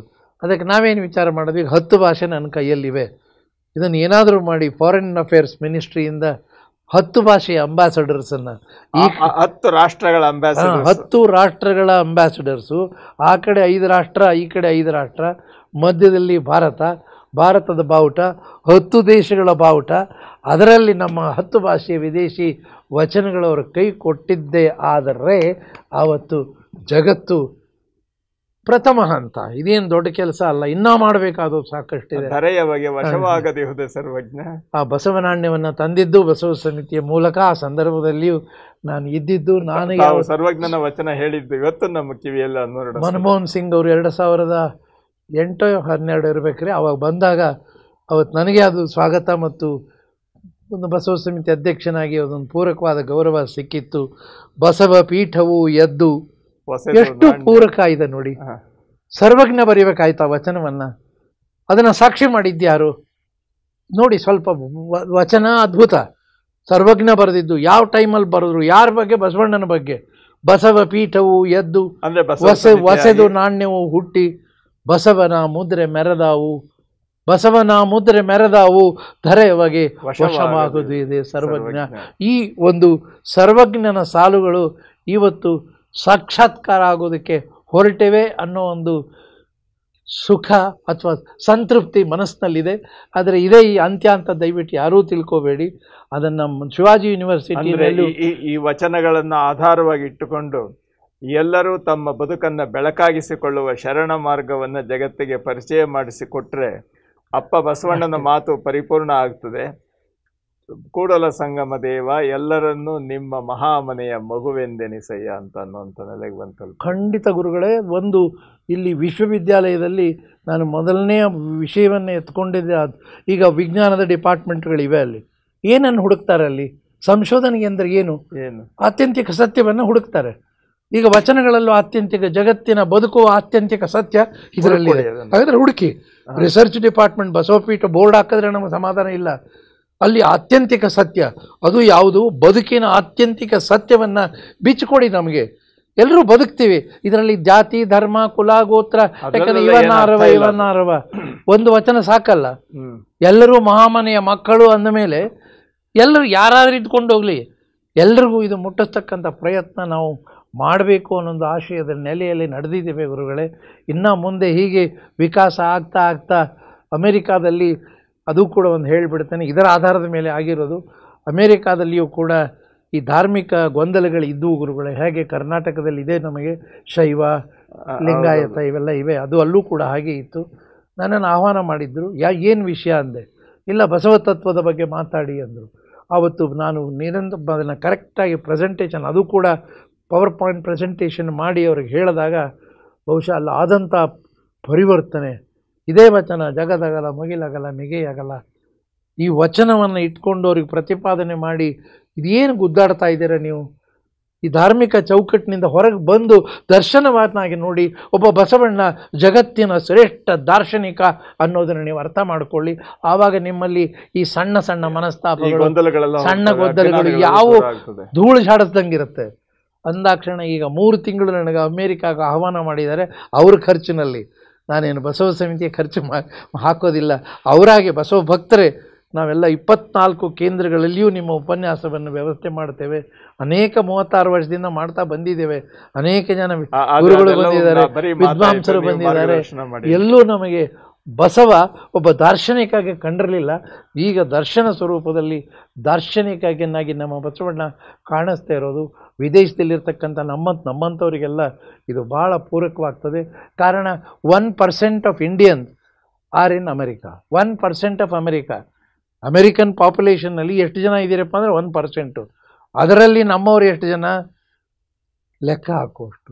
ಅವರಾದರೂ ಕೂಡ ಈ ಒಂದು ದರ್ಶನವನ್ನು ಜಗತ್ತಿಗೆ ಮುಟ್ಟಿಸುವ ಪ್ರಯತ್ನ ಮಾಡಿದ್ದೇ ಆದರೆ ಬಹುಶಃ ಇದು ಬಸವಣ್ಣ ವಿಶ್ವಗುರು ಅನ್ನೋದಕ್ಕೆ ಏನು ನಿಸ್ಸಂಕೋಚವಾಗಿ ನಾವು ಹೇಳ್ಬೋದು, ಮಾಡ್ಬೋದು.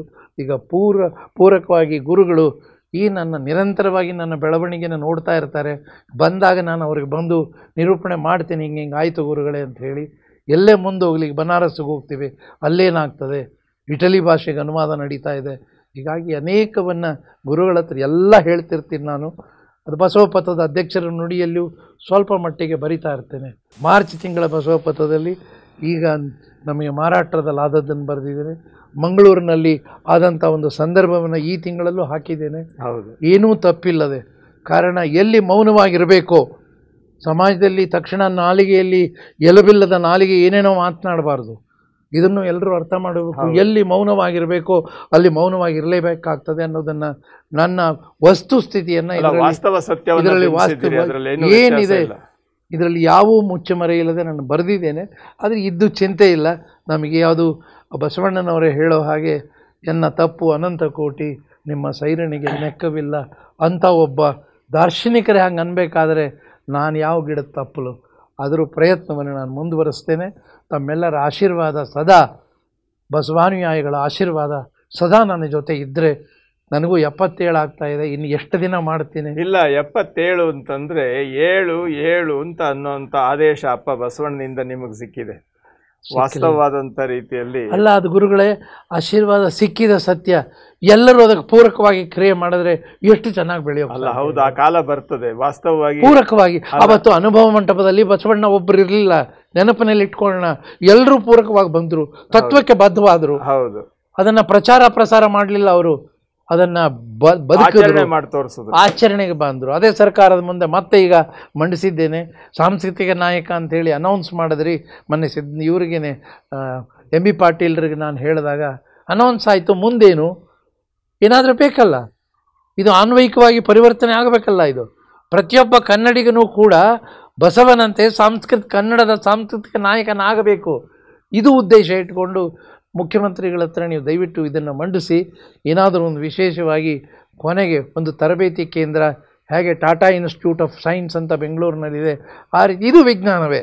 ವಚನ ಅನ್ನೋದೊಂದು ವಿಜ್ಞಾನ. ಕೇವಲ ಇಷ್ಟು ದಿನ ಏನು ಮಾಡಿದ್ದೀವಿ, ಇನ್ನೊಂದು ತಪ್ಪಾಗಿದೆ, ಇದು ಕೇವಲ ಸಾಹಿತ್ಯವಾಗಿ ಪ್ರತಿಬಿಂಬಿಸ್ಬಿಟ್ಟು ಶರಣ ಸಾಹಿತ್ಯ. ಹಾಗಾದರೆ ಈಗ ನಾವು ಅನೇಕ ಸೈನ್ಸಲ್ಲಿ, ಎಂಜಿನಿಯರಿಂಗಲ್ಲಿ ಸಾಹಿತ್ಯ ಮುಖ್ಯ ಆಗೋದಿಲ್ಲ, ಅಲ್ಲಿ ವಿಜ್ಞಾನ ಮುಖ್ಯ ಆಗುತ್ತೆ.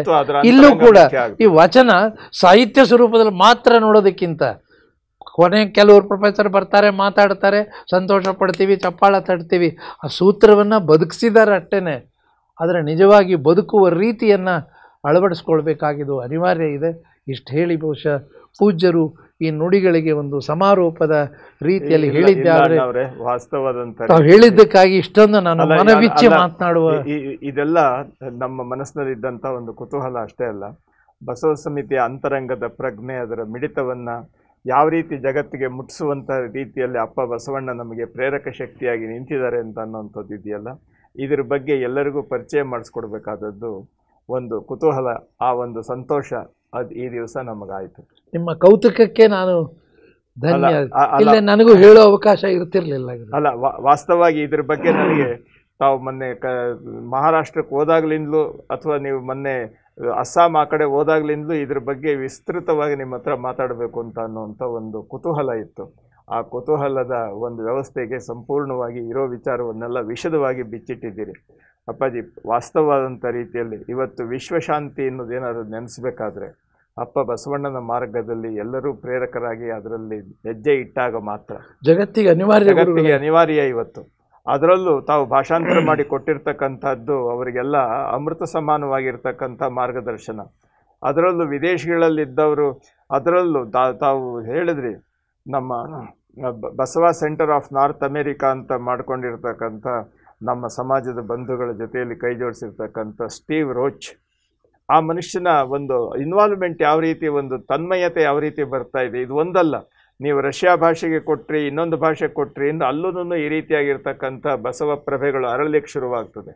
ಇದರ ಪರಿಣಾಮ ಇಡೀ ಜಗತ್ತೆಲ್ಲವೂ ಸಹ ಬಸವಮಯವಾಗಿ ಒಂದು ಅದ್ಭುತವಾದ ರೀತಿಯಲ್ಲಿ ಸರ್ವಜ್ಞ ಹೇಳಿದ ಮಾತು ತಾವು ಹೇಳಿದ್ರಿ, ಧರೆಯವಗೆ ವಶವಾಗದಿಹುದೇ ಸರ್ವಜ್ಞ.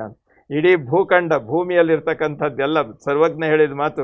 ಭಾರತ ಅವನಿಗೆ ಅಂತ ಹೇಳಿಲ್ಲ, ನಮ್ಮ ದೇಶ ಅಂತ ಹೇಳಿಲ್ಲ, ಧರೆಯವಗೆ ವಶವಾಗದಿಹುದೇ ಸರ್ವಜ್ಞ ಅಂತ ಹೇಳಿದ ಸತ್ಯ ಇದರಲ್ಲಿದೆ. ನೋಡಕ್ ಬರ್ತಿಲ್ಲ ನಮಗೆ. ಅದು ಏನು ಮಾಡ್ತೀರಿ ಹೇಳಿ, ನಮ್ಮ ಕೈಯಲ್ಲಿರ್ತಕ್ಕಂಥದ್ದನ್ನು ಅರ್ಥ ಮಾಡ್ಕೊಳ್ಳುವಂಥ ಅನುಭಾವಿಕ ನೆಲೆಯನ್ನು ಅಂತರಂಗದಲ್ಲಿ ನಾವು ಅದನ್ನು ಅನುಭವವಾಗಿ ಬೆಳೆಸ್ತಾ ಇದ್ದೀವಿ ಗುರುಗಳೇ. ಇದರ ಅನುಭಾವಿಕವಾಗಿ ಇಲ್ಲ, ಇದು ಖಂಡಿತ ಆಗೇ ಆಗತ್ತೆ ಅಂತ ಅನ್ನೋಂಥದ್ರ ಬಗ್ಗೆ ನನಗೊಂದು ಸಂತೋಷದ ಮಾತು. ನಮ್ಮ ಗೋಪಾಲಕೃಷ್ಣ ಅಡಿಗ ಕನ್ನಡದ ಕವಿ ಒಂದು ಕೆಲವು ಸಾಲುಗಳನ್ನು ಹೇಳ್ತಾರೆ. ಇಂದಲ್ಲ ನಾಳೆ ಹೊಸ ಬಾನು ಬಗೆ ಬೆಳಗೀತು, ಕರಗೀತು ಮುಗಿಲ ಬಳಗ, ಸುರಿದೀತು ಸುಧೆಯ ಮಳೆ, ತುಂಬೀತು ಎದೆಯ ಹೊಳೆ, ತೊಳೆದೀತು ಒಳಗು ಹೊರಗ, ಬಂದೆ ಬರಬೇಕಯ್ಯೋ ಬಂದೆ ತೀರಲಿಬೇಕು ಈ ಬಾಳಿಗ ಮಹಾಪೂರ ಅಂತ ಒಂದು ಕವಿತೆಯನ್ನು ಬರೀತಾರಲ್ಲ, ಇದು ಬಸವ ವಾಹಿನಿ ಇವತ್ತು ಎಲ್ಲರ ಮನಸ್ಸಿನಲ್ಲಿ ಹರಿಯುವಂಥ ಒಂದು ಸನ್ನಿವೇಶ ಆಗಿದೆ. ಈ ಅಪರೂಪದ ಒಂದು ಚರ್ಚೆಯನ್ನು ಇಲ್ಲಿಗೆ ಮುಕ್ತಾಯ ಮಾಡ್ತಾ, ಈ ಕಾರ್ಯಕ್ರಮದಲ್ಲಿ ಭಾಗಿಯಾದವರು ಕೂಡ ಇದೆಲ್ಲೋ ಬಸವ ಸಮಿತಿ ಮಾಡಿದ ಕಾರ್ಯದ ಬಗ್ಗೆ ನಾವು ಹೊಗಳ್ಕೊಳ್ತಾ ಇದ್ದೀವಿ ಅಂತಲ್ಲ, ಇದರ ವಾಸ್ತವತೆ ಏನಿದೆ, ವಾಸ್ತವ ಸತ್ಯ, ಏನಕ್ಕಾಗಿ ನಾವು ಇಷ್ಟು ಕಷ್ಟಪಡ್ತಾ ಇದ್ದೀವಿ, ಒಂದು ಸಂಸ್ಥೆಯಾಗಿ ಯಾರಿಂದನೂ ಏನನ್ನು ಅಪೇಕ್ಷೆ ಪಡದೆ ನಾವು ನಿಷ್ಠೆಯಿಂದ ಮಾಡ್ಕೊಂಡು ಹೋಗ್ತಾ ಇದ್ದೀವಿ. ಪೂರಕವಾಗಿ ನಿಮ್ಮ ಚಿಂತನೆಗಳನ್ನು ಮೂಡಿ ಇನ್ನೂ ಇದನ್ನು ಹೇಗೆ ಬೆಳೆಸೋದು, ಎಷ್ಟು ಜನಗಳಿಗೆ ಈಗ ಅನೇಕ ಕಾರ್ಯಕ್ರಮಗಳಿಗೆ ಮದುವೆಗಳಿಗೆ ಹೋಗಿ 500-600 ರೂಪಾಯಿದು ಬೋಕೆ ಕೊಡ್ತಿರ್ತೀರಿ.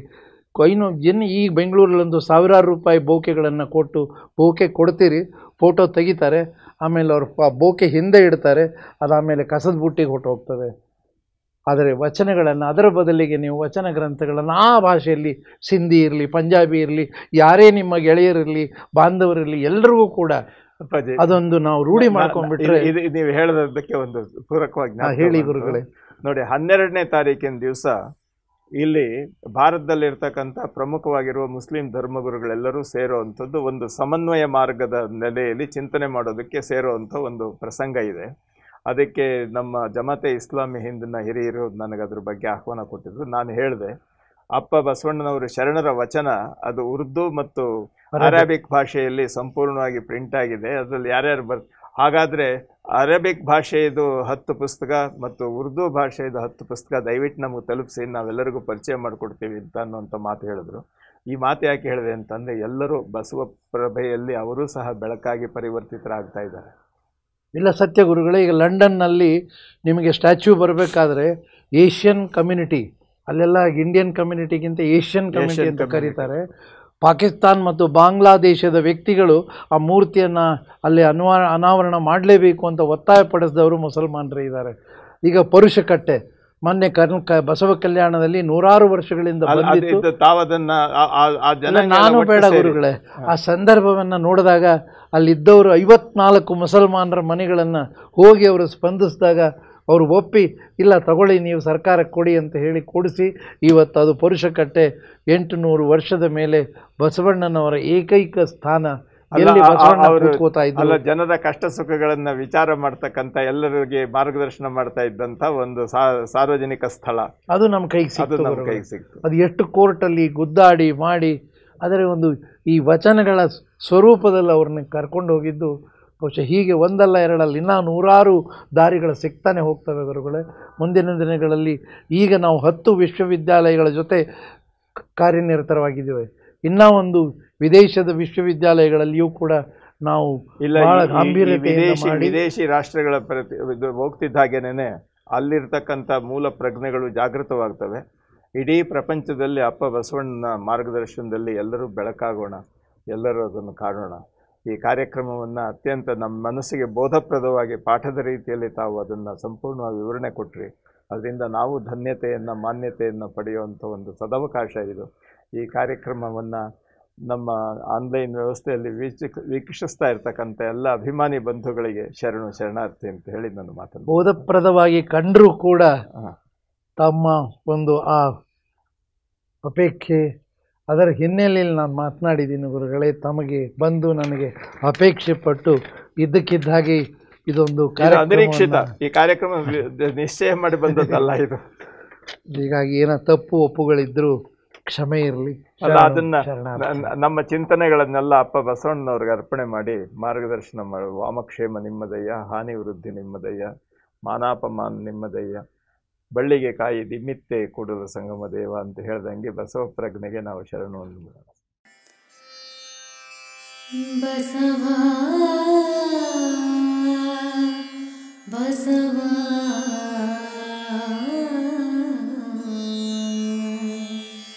ಬಸವ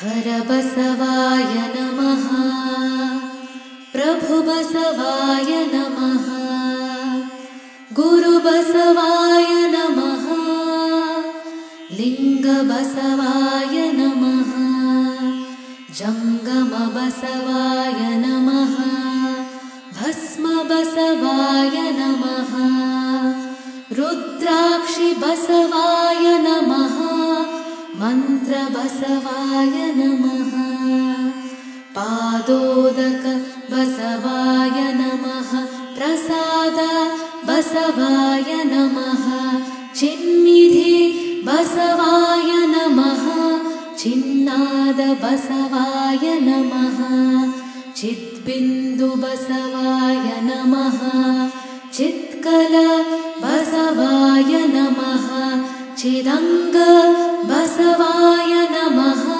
निष्प्रपंच बसवाय नमः निरंजन बसवाय नमः निर्गुण बसवाय नमः नित्यतृप्त बसवाय नमः अकार बसवाय नमः उकार बसवाय नमः मकार बसवाय नमः नकार बसवाय नमः मकार बसवाय नमः शिकार बसवाय नमः वकार बसवाय नमः यकार बसवाय नमः ओंकार बसवाय नमः ह्रींकार बसवाय नमः संगमेश्वर बसवाय नमः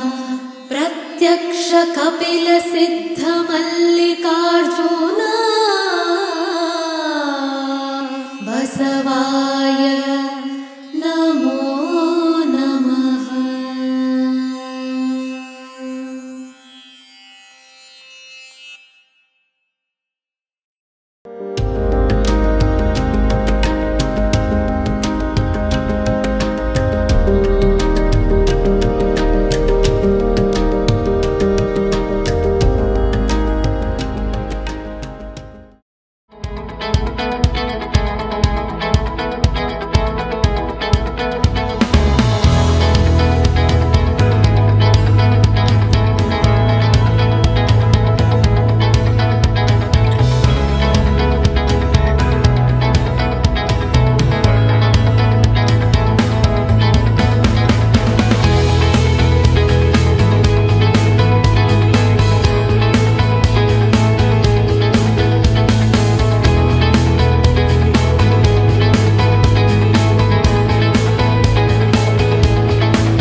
देव